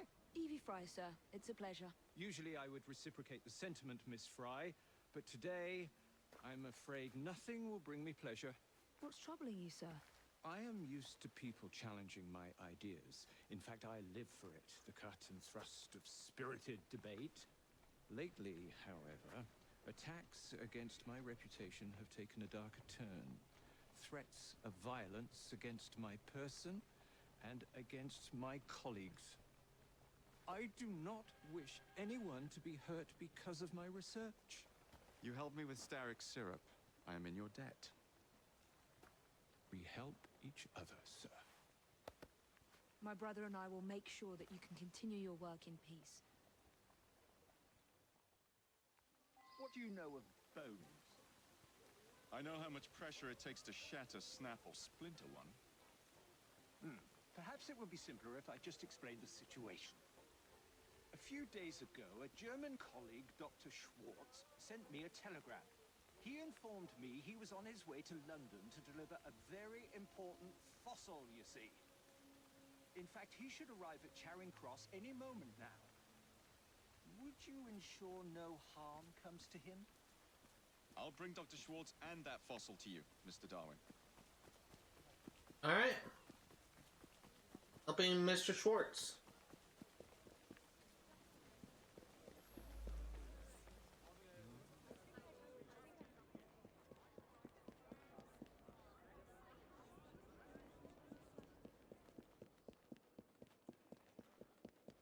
Can't help but reminded of the Schwartz from the movie Spaceballs, a Mel Gibson movie. What's a German doctor supposed to look like anyway? Wouldn't hurt to know what the bugger looks like.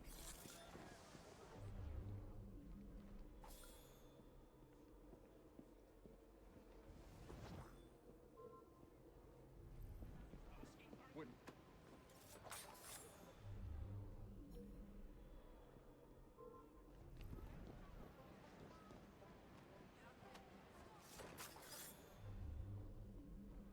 Can go ahead and clear out all the Templars.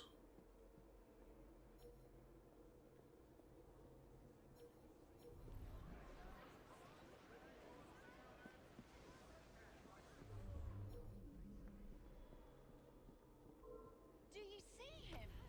Like finding a needle in a haystack, this is.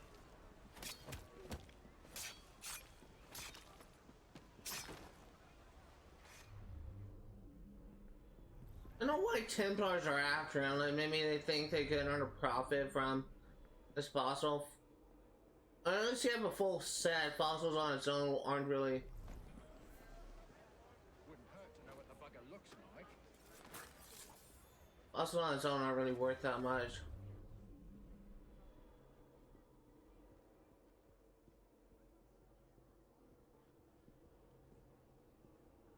What's a German doctor supposed to look like?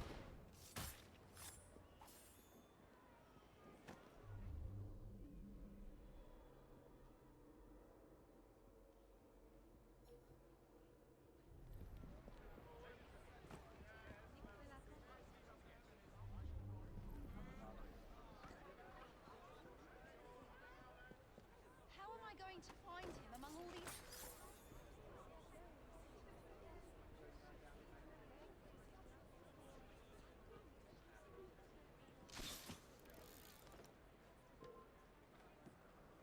Wouldn't hurt to know what the bugger looks like.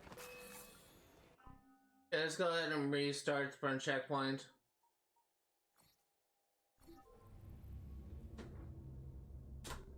Unplug my mic.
looks like.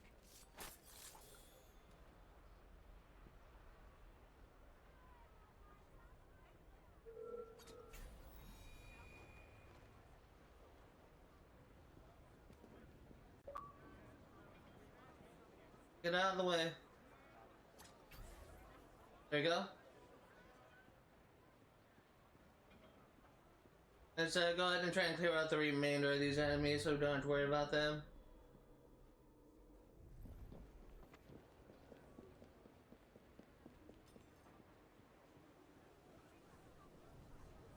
Actually, let's go ahead and clear out a route.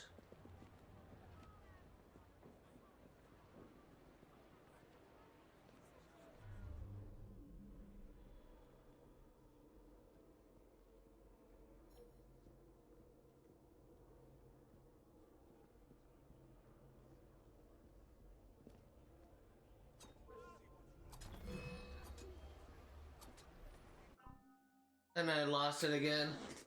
Resurfing checkpoint. If I didn't miss that shot, I may have been able to get it. I guess it wasn't even for the head.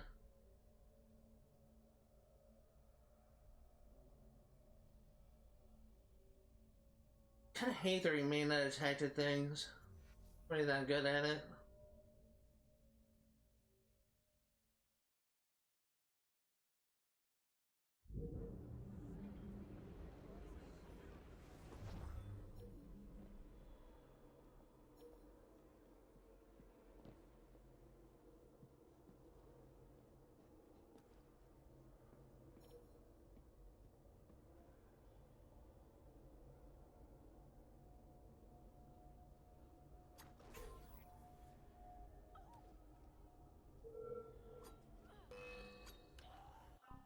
Dude, I'm aiming at your head.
Dude, really?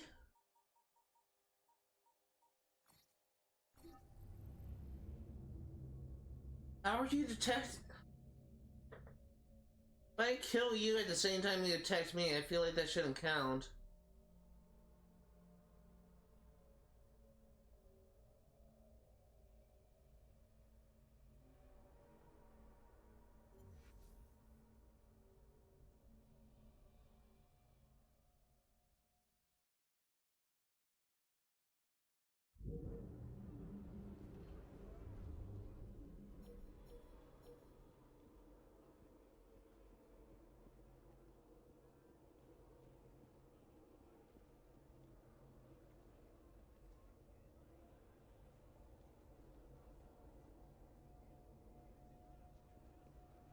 Wouldn't hurt to know what the bugger looks like. Like finding a needle in a haystack, this is.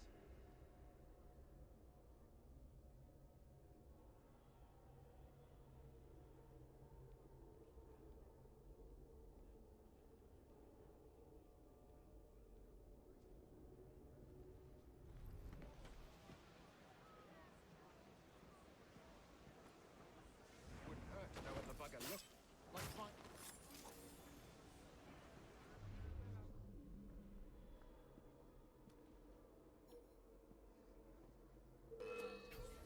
Dude, how are you detecting me? You weren't even looking at me.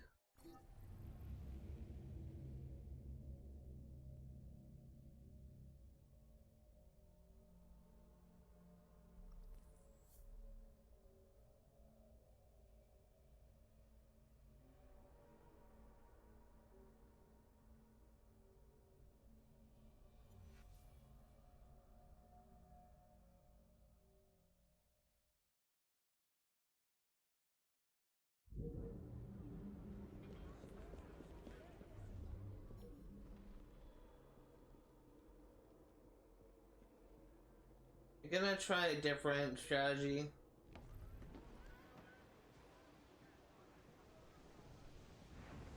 Wouldn't hurt to know what like fun.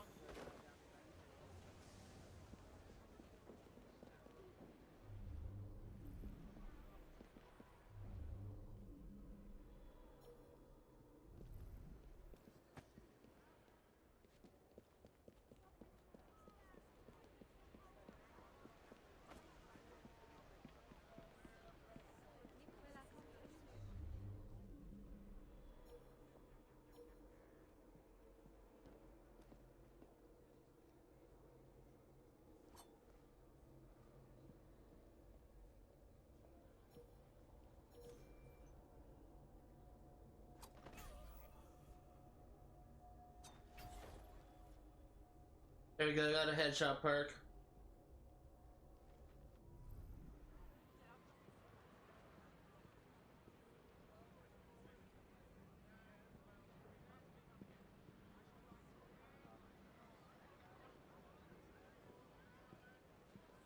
I'm gonna wait for him to come towards me a little bit more.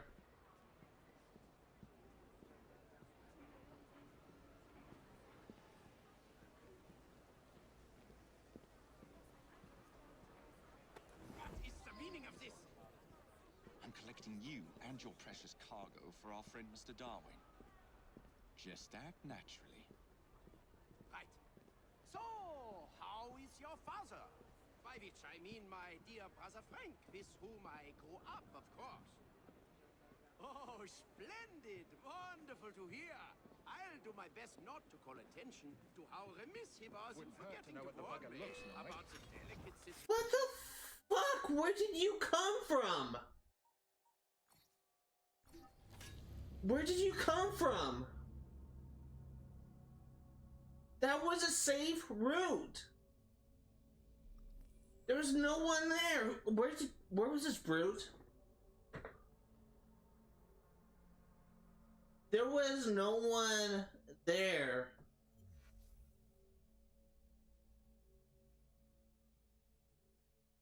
I need to find this brute and I need to kill him.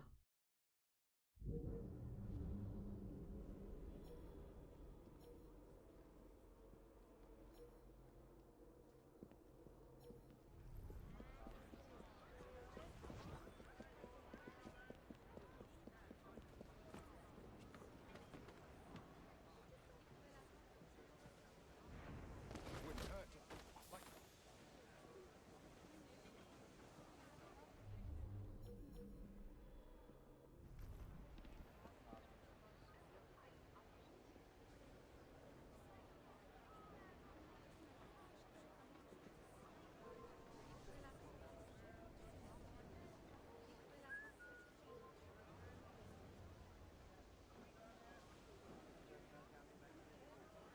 like finding a needle in a haystack.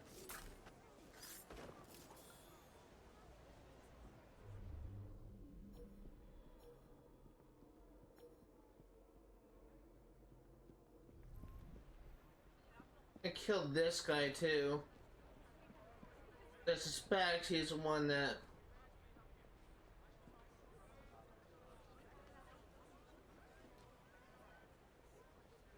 one that attacked me.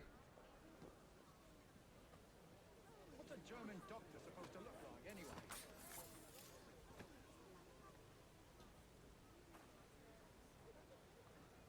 The only brute I saw.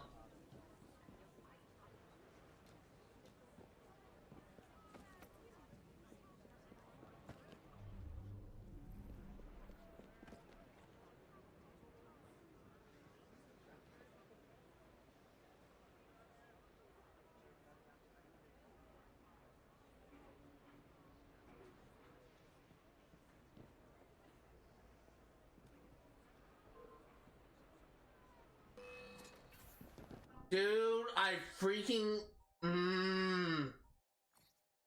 I hate the remain undetected optional objective. It is so frustrating. Like, they even see you aiming at them. Instant detection.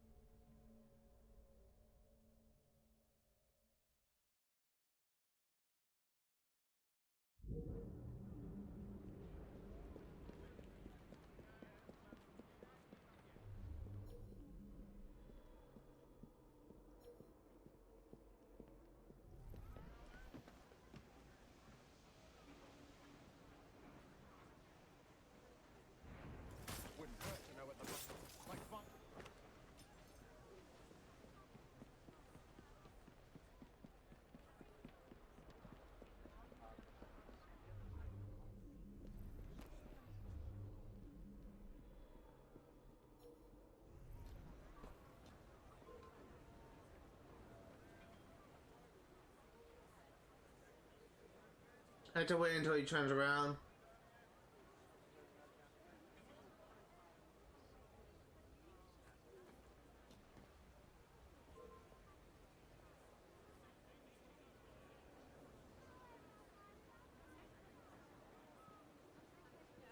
Wouldn't hurt to know what the bugger looks like.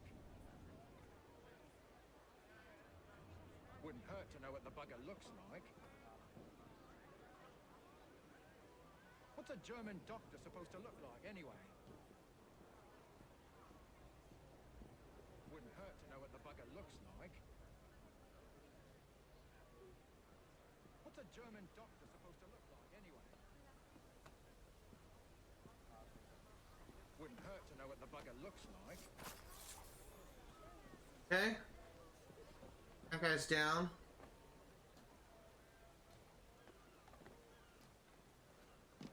Oh, I think I know what happened. I think I went down the center ramp and that's why... Okay. Let's not make that mistake this time.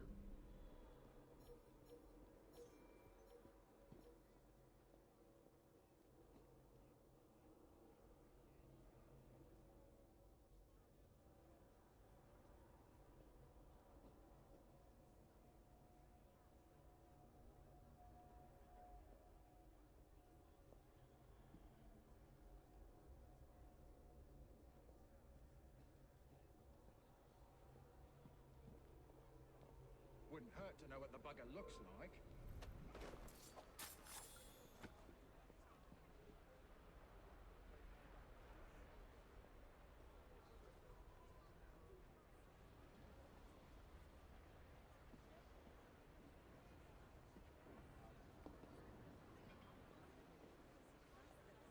Trying to be careful about this.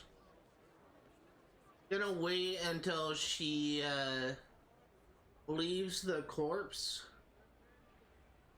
He's probably gonna investigate the corpse. I'm gonna wait until she turns back around because she's kind of alerted right now.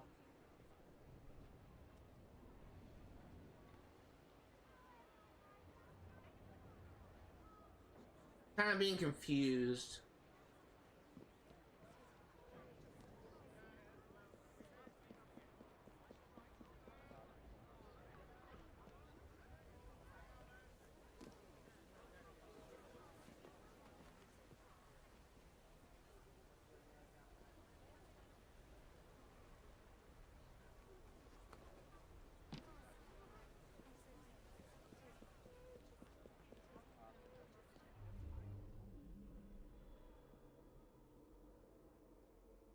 And she's investigating the body now.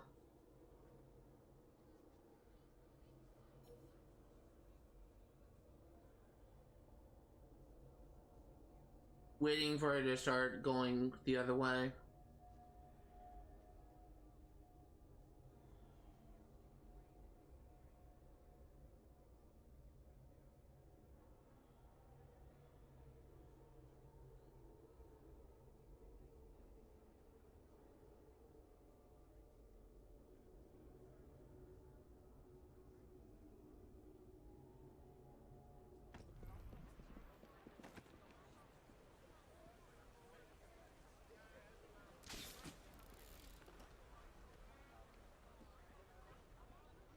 Is that him?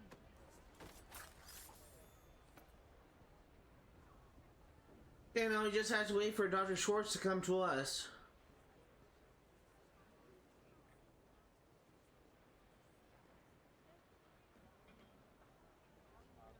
Okay, this time we're gonna go down this staircase.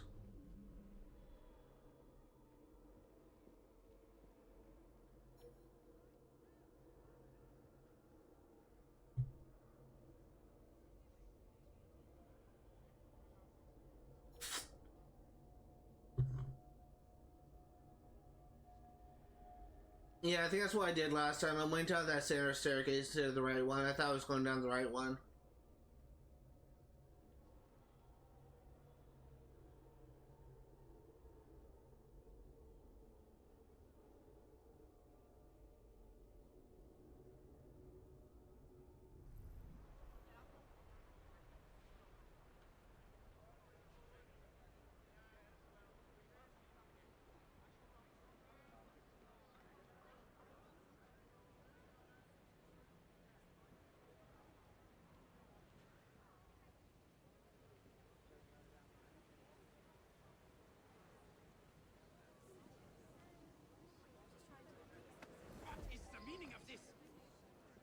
collecting you and your precious cargo for our friend Mr. Darwin.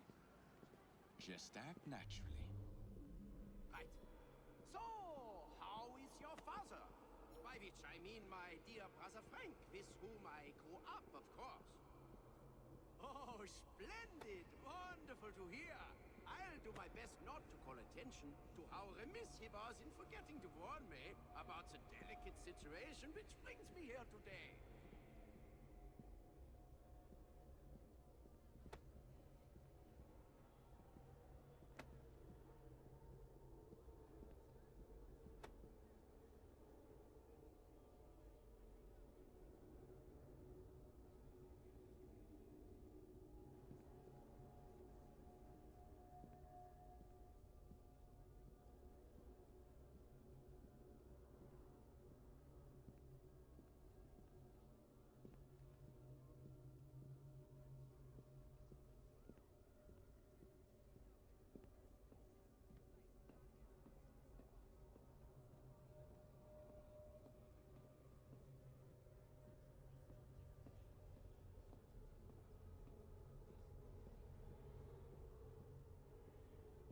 Okay.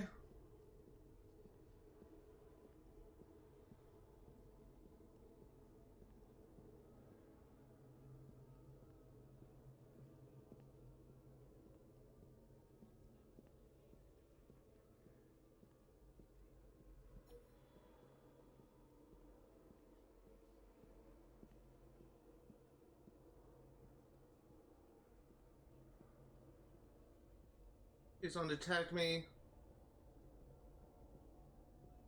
Wouldn't hurt to know what the bugger looks like.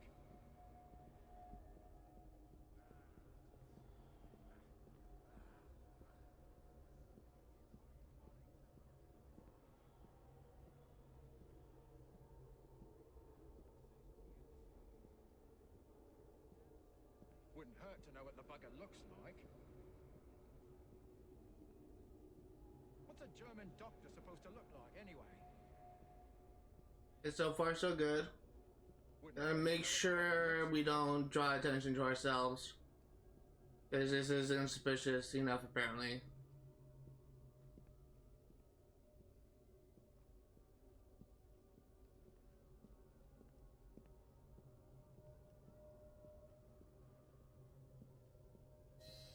Dr. Schwartz? Never got on the train. Darwin's history. Goodbye, assassin.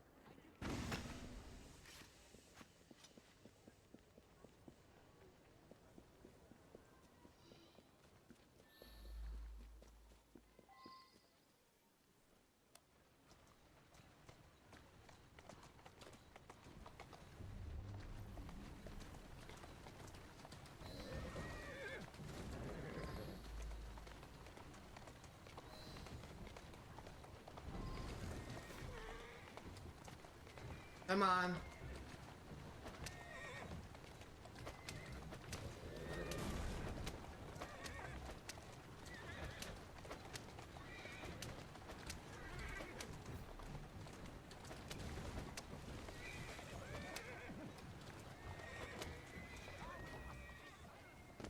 Where do you think you're going?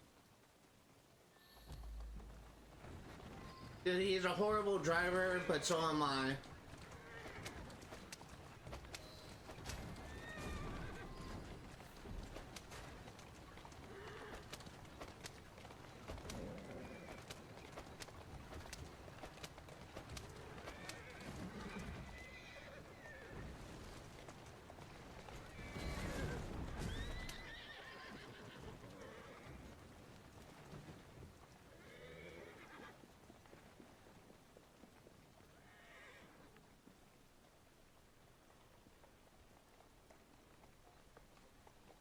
Now to take this fossil to Darwin.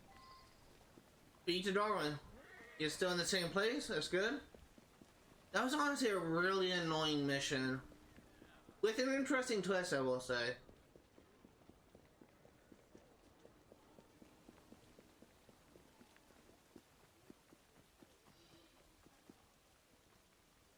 At last! My heart hasn't stopped pounding. You have it? Wonderful! But where is Dr. Schwartz? Most likely dead, I'm afraid. He never left Germany. At least I managed to get the fossil back. Dear Lord. I should tell you, I was recently approached by men who sought to purchase all my research on the condition I work only for them. Obviously, I refused. Scientific knowledge cannot be bought. It belongs to everyone. Let these villains do their worst.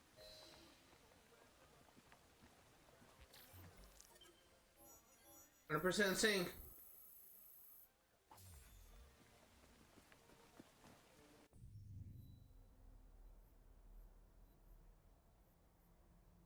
We don't actually have a new Darwin mission, which means we don't, we have one over here, defamation.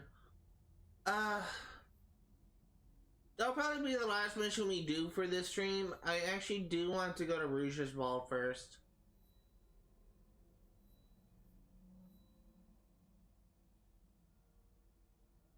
We also have Darwin and Dickens conspiracy. I think this is a, I think that is a DLC mission. Oh, we have Charles Dickens' mission here. Ooh. That is very tempting. A lot of options.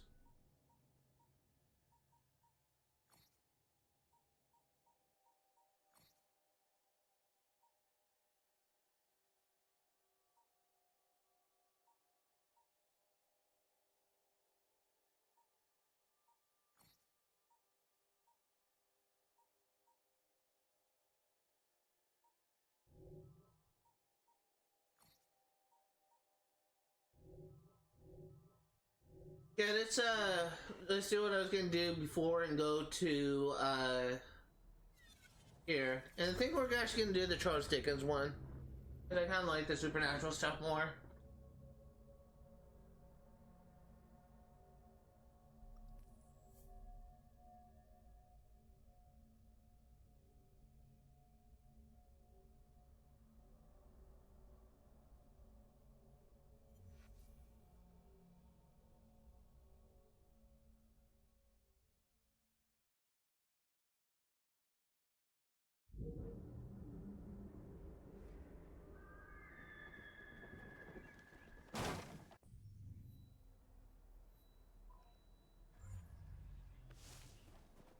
I actually feel pretty good about the amount of progress we made today. We weren't able to actually get to World War One.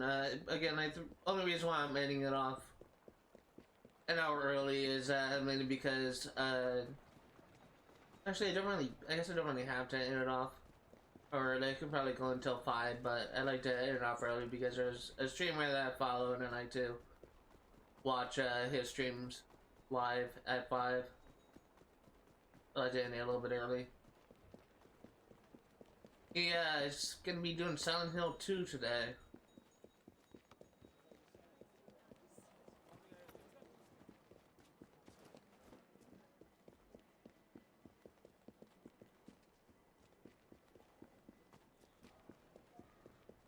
It's a streamer initially used to be a walkthrough person, used to provide like really detailed walkthroughs, but since at one point like he stopped doing walkthroughs and started doing streams, and then when he went back to doing walkthroughs, they weren't really as popular on his channel anymore, so he went back to doing streams.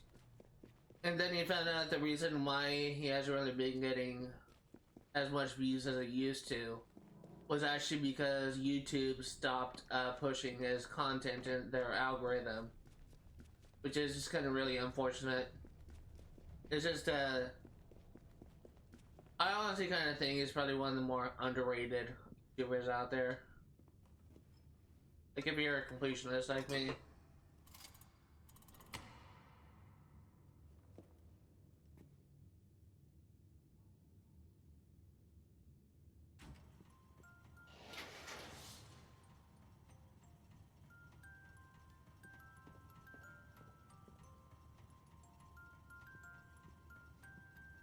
Should only have one more district left for those parts, and then we'll get like a legendary outfit.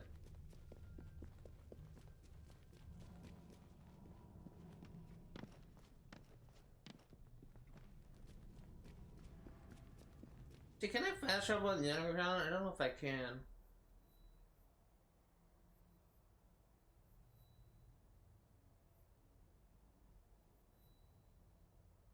Yeah, I think we can. Let's go to the hideout first.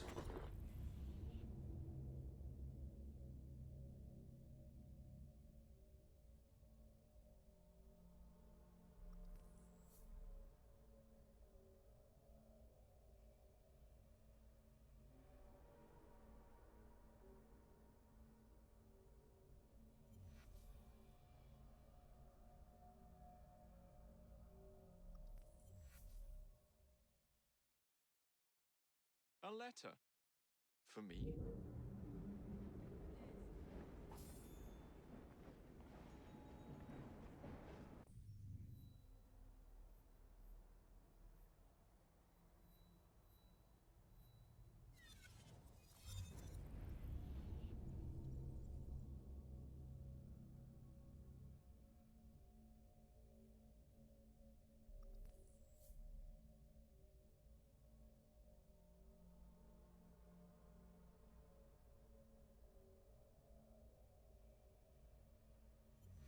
So I think that I'm probably going to try and like wrap up the side quests that we have available right now.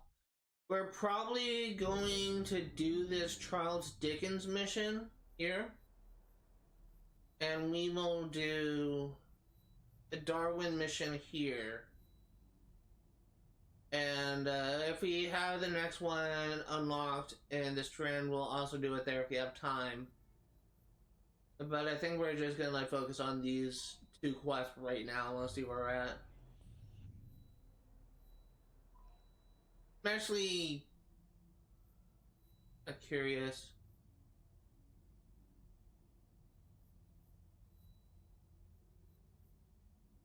Oh yeah, but Darwin, is this the last Charles Dickens mission?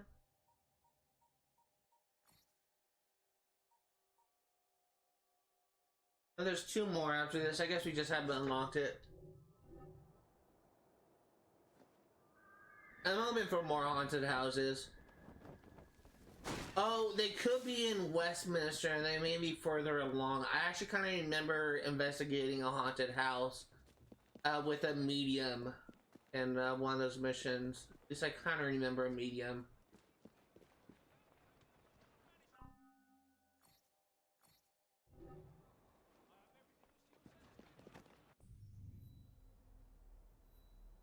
Hey, the Terror of London. Let's do it.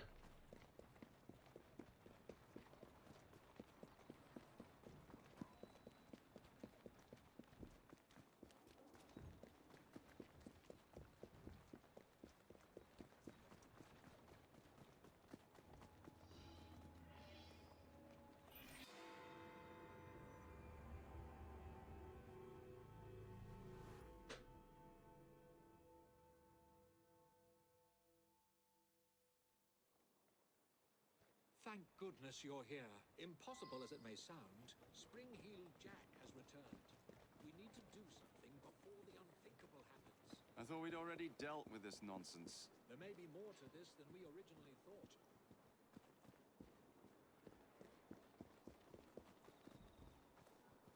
And hoping this mission does have an annoying optional objective like the last one did. Get away from me, you monster! You there! Stop what you're doing! You'll have to do better than that. I am a ghost, a fiend, a terror in the night. I am the terror of London.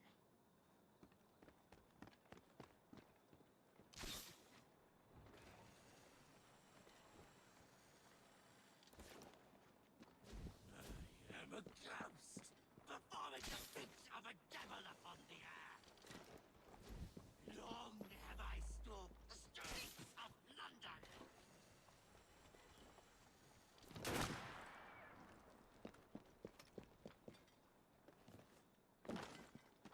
No one is safe from my beastly claws.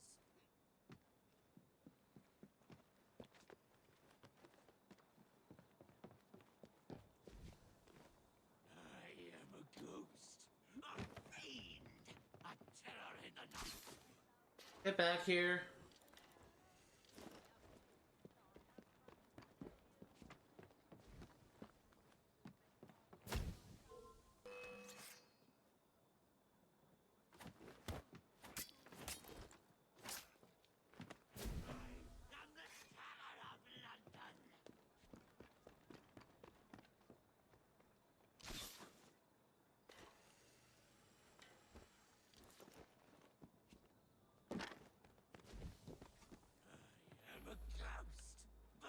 The feats of a devil upon the earth.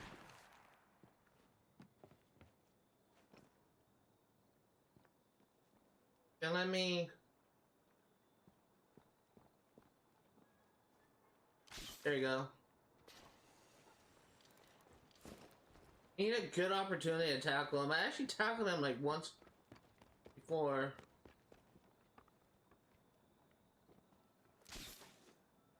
I can't tackle him now because he's on the ground.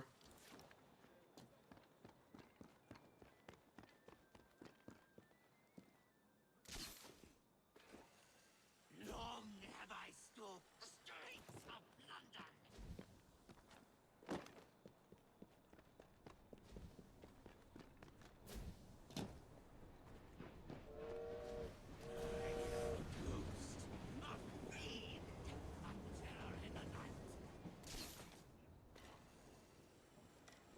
Need a good opportunity to tackle him. I'm not finding any.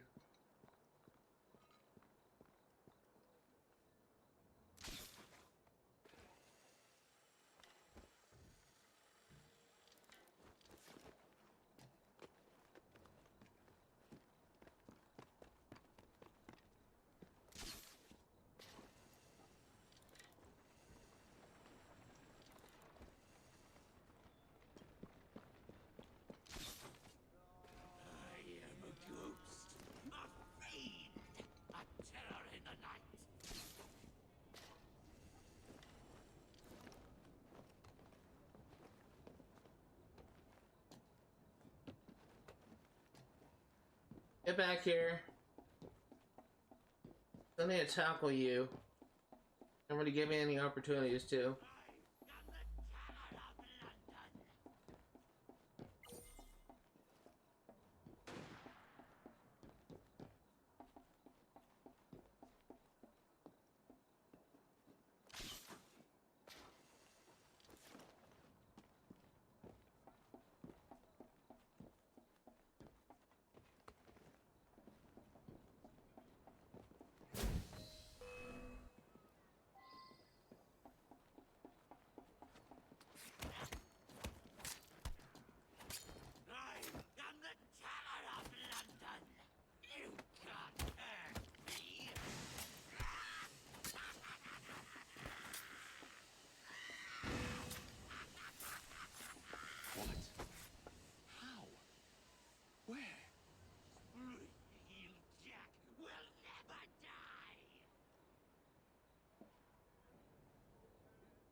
Another dream sequence?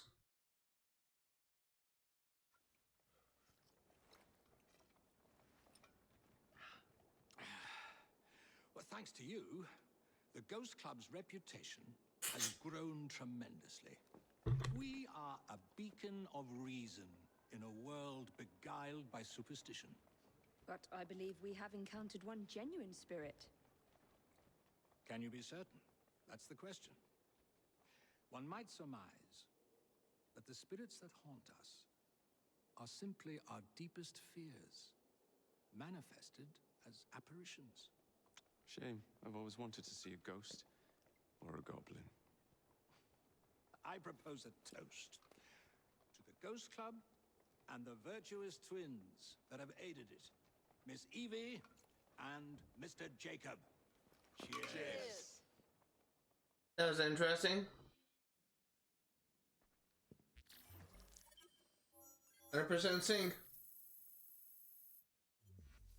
And I got the Springfield Jack belt. Let's take a look at inventory and see if we can get some upgrades.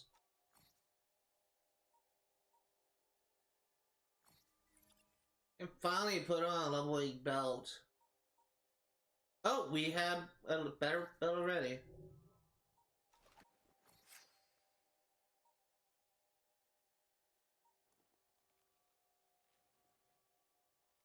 craft a Eagle Splendor kukri.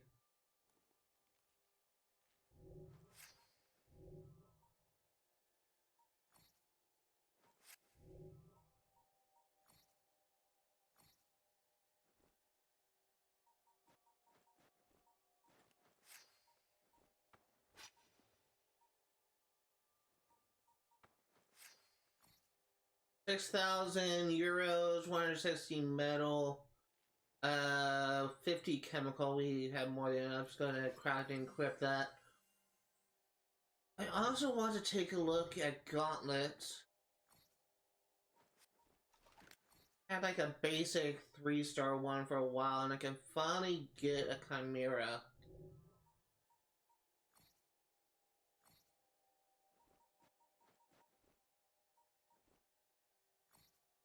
Another 140 metal, and this time 60 fabric. We have more than enough for that. So I'm gonna craft and equip that.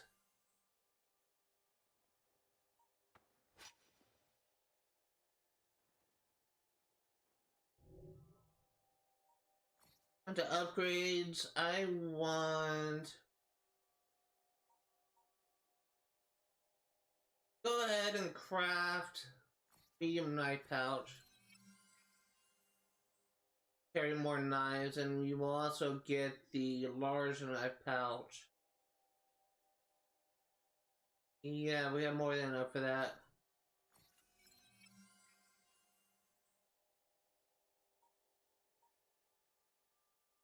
Medicine efficacy would also be good. 150 metal, 50 chemical, sure.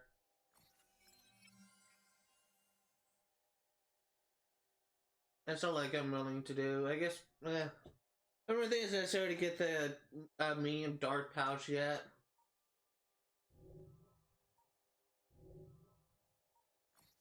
I'm not getting upgrades. I want to get some stuff here.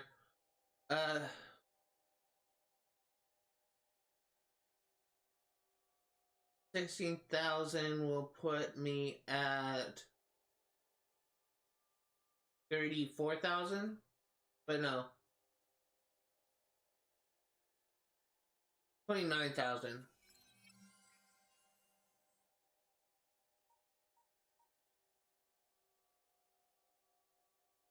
I don't know if I want to spend too much just yet.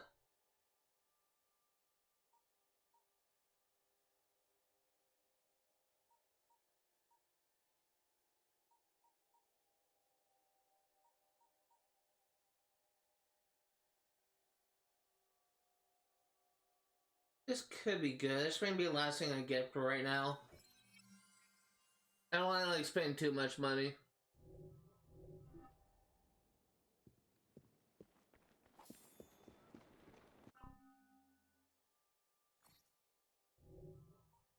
See, it's going to skills. Has 6 things, and we have 2 skills left to buy. So I guess the one that I am more interested in right now is getting upgraded for strike.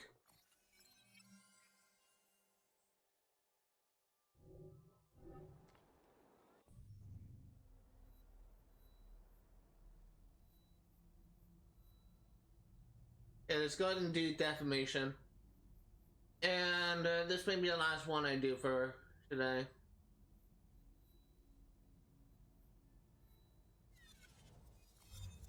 We got a lot done.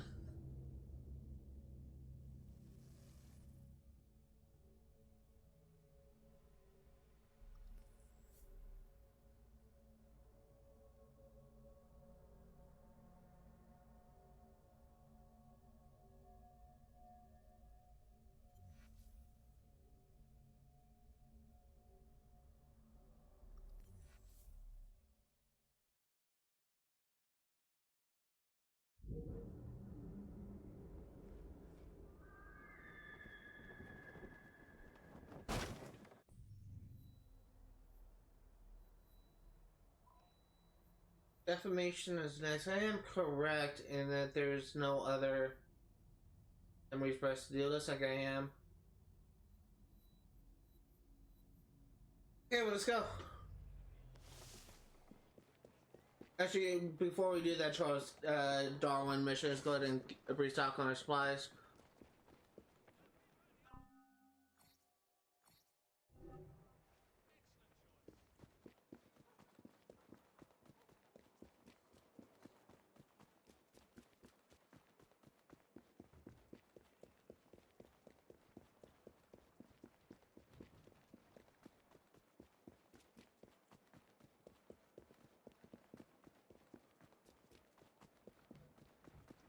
I'm actually kind of curious. What are we in terms of percentage? 63%. About 2/3 of the way there, maybe? Getting close there. But less than 2/3.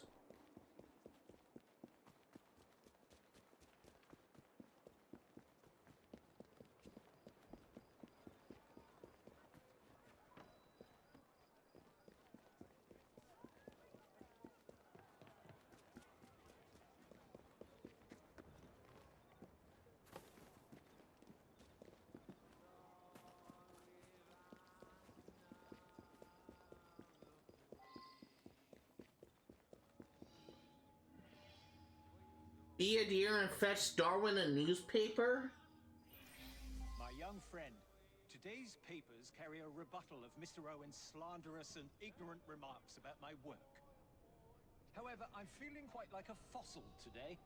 Would you be a dear and get me a copy of the newspaper? Okay, what's the catch? Hey, you!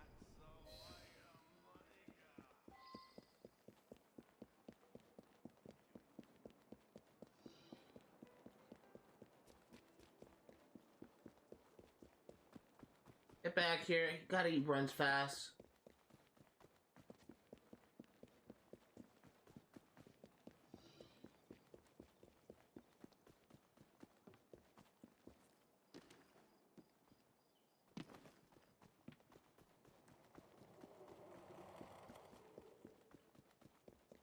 Back here. What the fuck was that? Dude, get up, get up. What the hell? What was that? That was not scripted. That was strange what that was.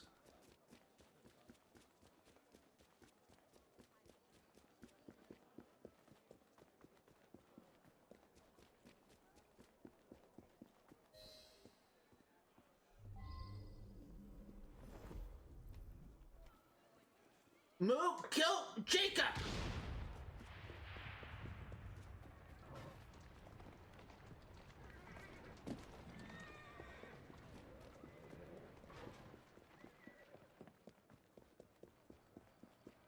Get back here!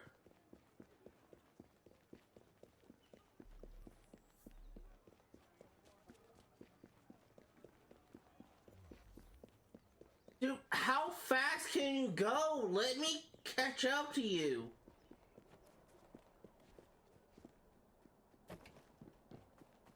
Get back here.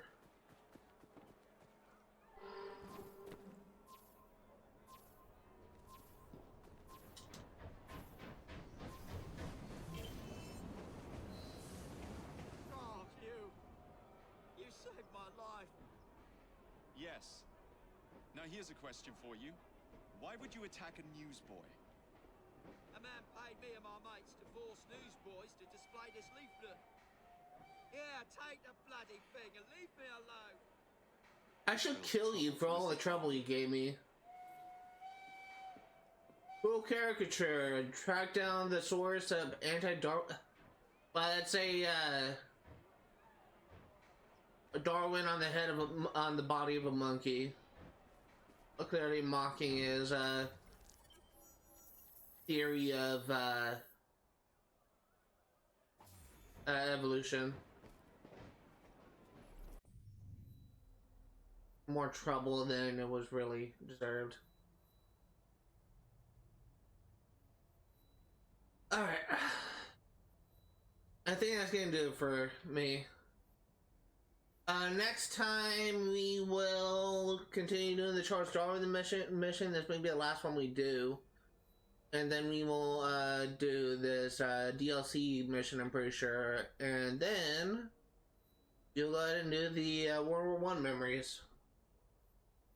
If you are remotely interested in what you see today, all the games I cover on my channel will be for 100% completion.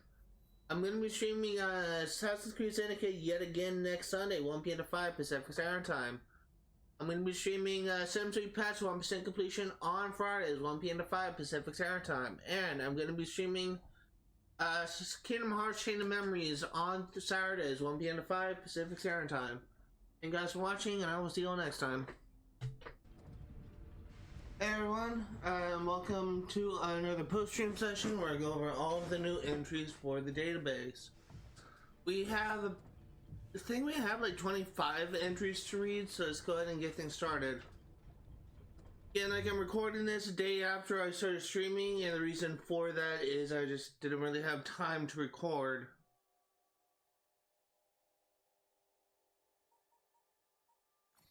For some reason my A button wasn't working, so I thought there was something wrong with my controller.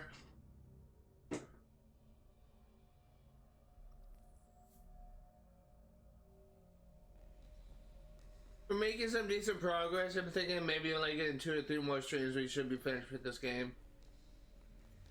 Actually won't be that long before we're just like boss rushing through story missions.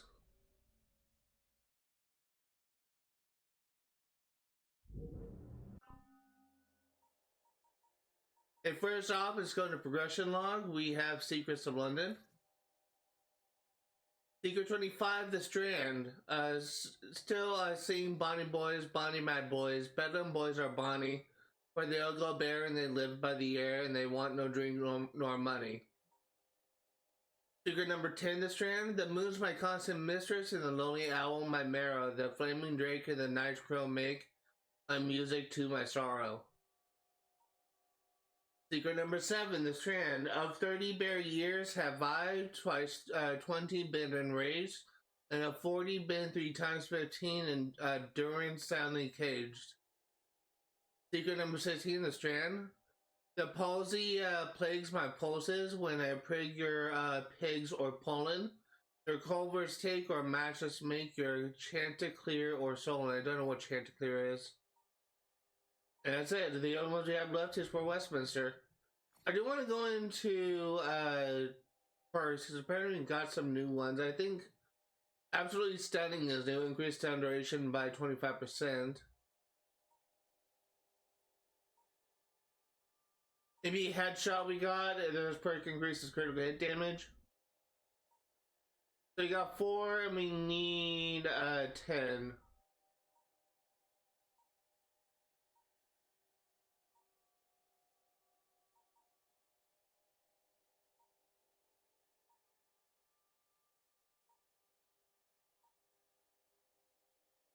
We got Vanish and Smell. This perk allows Swamp Bombs to last longer.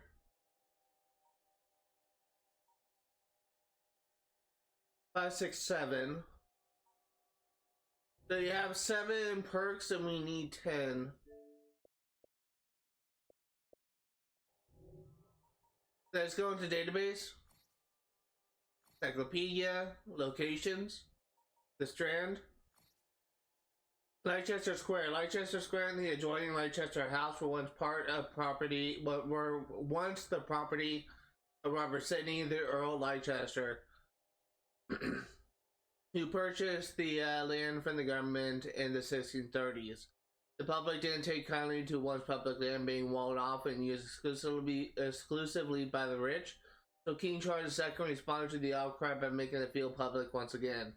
Main duels were held in Leicester Square in the 17th and 18th century. One of these was started as a drunken pub quarrel, began between British officers and ended with a fatality, was recounted in the installment of Charles Dickens' All the Year Round magazine.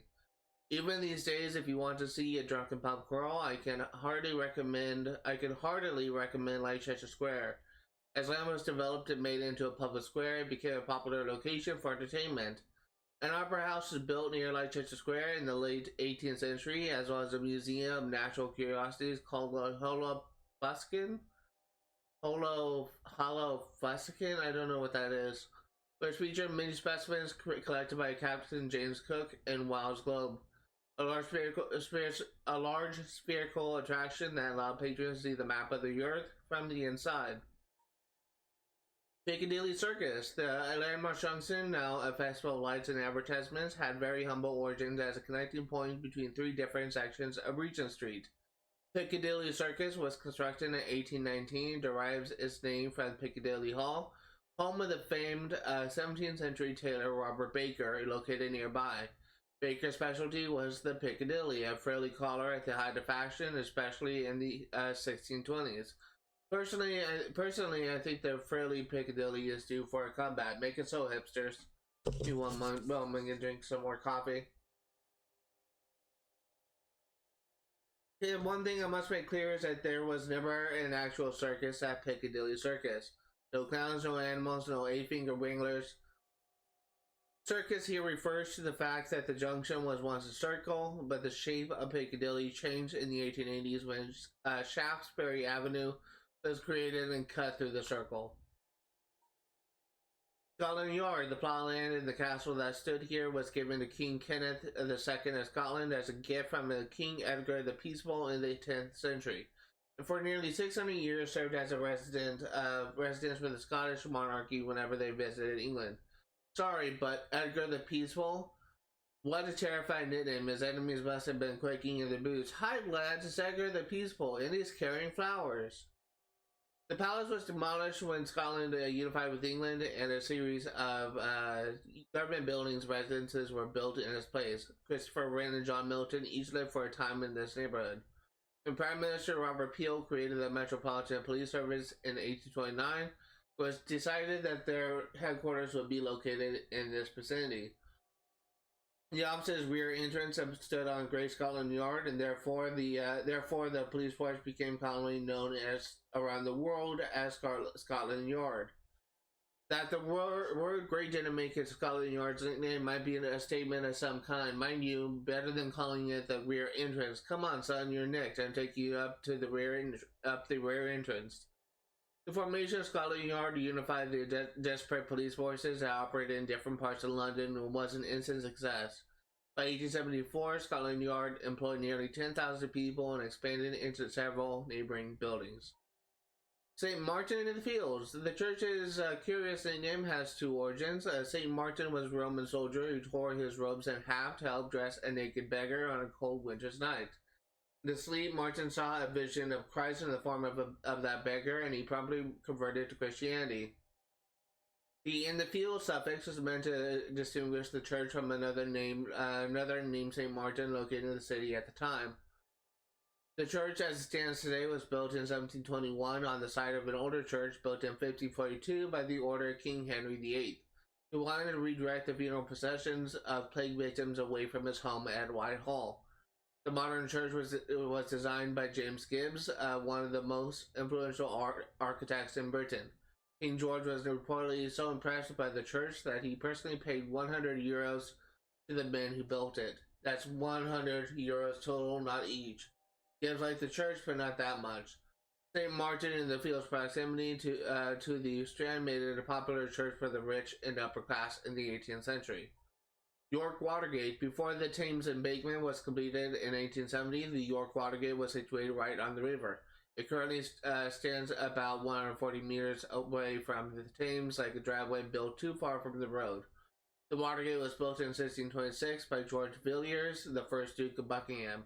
The Duke had acquired the illustrious York House from the Archbishop of York 2 years earlier, and he wanted his snazzy new home to be accessible from the river. The Duke sold the house to developers in 1672, and over the next few years, York House and the neighboring mansions were torn down, with roads built in their place. Why the Watergate wasn't also demolished eludes me, but it remained without anyone to care for it and slowly fell into disrepair. In 1874, some years after Jacob and Evie took on the Templars in London, the Victoria Embankment Gardens was created around the York Watergate, and the gate itself was acquired by the London City Council in 1893 as an object of public interest. Westminster Royal Society Buildings. Burlington House was one of the first three mansions built by the area that would go on to be known as Piccadilly Circus. Construction began in 1665, designed and paid for by Sir John Denham, the poet and surveyor general of works. Denham would sell the property 2 years later before the house was completed. The largest factors leading to Denham selling the property was the passing of his wife and his own failing health. Some remnants of Denham's original building can be seen in the current structure. The property, which became known as Burlington House when the Earl of Burlington purchased it from Denham, changed hands over the ensuing years until the British government acquired it in 1854. Under the government, Burlington House became the headquarters for a number of scientific advisory boards, most notably the Royal Society of London, for improving natural knowledge. The Royal Society was founded in 1660 as an assemblage of natural scientists who met weekly to discuss experiments and the promotion of the natural world.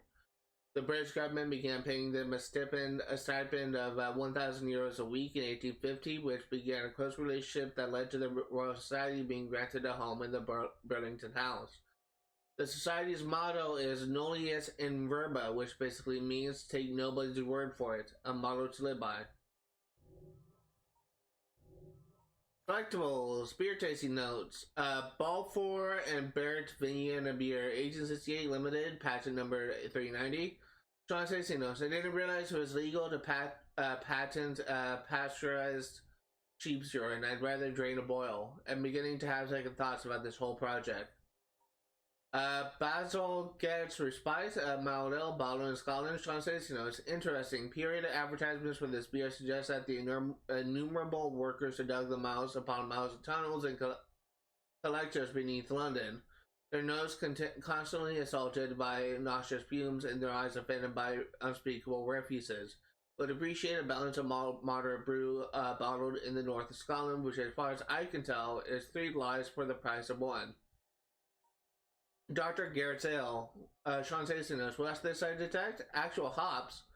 Grain that might have been threshed sometime after the agricultural revolution. Water boiled long enough to actually kill a microbe. Actual wooden cakes. Oh, bravo, Dr. Garrett. A lovely balanced flavor. Strong but not overpowering nose in a not overpowering nose in a light but pleasant mouthfeel. You restore my faith in British beer making. Just what the doctor ordered. Hey, found a beer that Sean actually liked. R. White's Table Hall, 40 years unrivaled London. Note that the bottle doesn't specify what it's unrivaled at. My guess is accidental poisonings. As a point of interest, I compared the Sans Mary profile to others in our database, and do you know there's only 1 point of differentiation between this beer and having your face shoved into a public toilet in catering? It's why the water is slightly more pure. Pressed flowers, American cowslip, Dodecanthion Meadia. You are my divinity. Linnaeus has given to it the name of Dodecathion, which signifies 12 divinities. It is perhaps a rather pompous name for so modest a flower, but on that point, botanists and especially lovers are not very particular in the language of flowers. China Pink, Dianthus chinensis. Pure love. Florists designate 2 principal divisions of these flowers, pinks and carnations. Spencer, who is remarkable for his care in retaining the old manner of spelling, calls these flowers carnations. Bring hither the pink and purple columbine with gilliflowers, bring coronations and sops and wines, worn of paramours, the language of flowers. Dwarf geranium, Geranium ricardi, steadfast piety, the language of flowers. Herbaceous heath, Erica herbacea. Solitude, as for me, with melancholy for my guide, I will stroll to these sequestered spots where the humble heath, which delights in solitude, maintains its ground against advancing cultivation. There, seated beneath the drooping broom, I will indulge my gloomy thoughts, whilst creatures unfortunate, harassed, and afflicted like myself will collect around me from all sides. The language of flowers. Love in a mist, devil in a bush. Nigella I fucking hate Latin words. Damascena? Maybe propagated by sowing their seeds upon a bed of light earth where they are where they are to remain, for they seldom succeed well if transplanted. Therefore, in order to have them intermix among other annual flowers in the borders of the flower garden, the seeds should be sown in patches at proper distances, and when the plants come up, they must be thinned where they grow too close, leaving but 3 or 4 of them in each patch. Observing also to keep them clear from weeds, which is all the culture they require. In July, they will produce their flowers, and their seeds will ripen in August. Botanical Magazine, Volume 1. Illustration number 17, liberated French colonists at Montmartre. Illustration number 18, preparation at St. Paul's Cathedral for the Thanksgiving service. Illustration number 19, the mousetrap. Illustration number 20, back of Ross Island, Port Blair. Illustration number 21, Her Majesty the Queen. I think that would be Queen Victoria, maybe. Illustration number 22, Gathering Wood Violets. Illustration number 23, the Monday popular concerts. I misread that as Moon Day. Illustration number 24, Queen Elizabeth attired for the royal Thanksgiving on the defeat of the Spanish Armada. Illustration number 25, Thanksgiving Day, the Illuminations.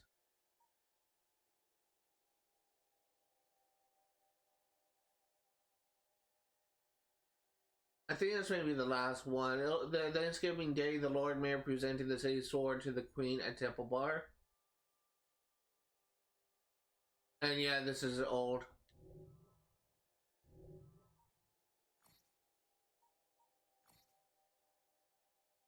Okay, we got another audio log. I tell you, Consus, between the Standish sample and the recovered blood vials from Bartholomew Roberts' stash, we're pulling incredible data. The promotions are nice, the work is amazing, but there's so much managerial bullshit to deal with now. It's enough to make me miss the days when all I had to do was get shot in the face. Dr. Grammatica, can you hear me? Violet! What the— Shut up, no time. There's a team of assassins on your doorstep. But my clones, the Shroud! I've dispatched Sigma team, but they're going to be too late. Get out of there, double time. Galena, can you keep them off my back, please? I'm trying to steal their data before the servers go up in flames. Templar, dumb! Nice to see you having fun. Hello, we're here to destroy your abominable samples and... Wait, are you wearing a blanket? Is it fireproof? No, wait, that's the... Oh! Mission accomplished.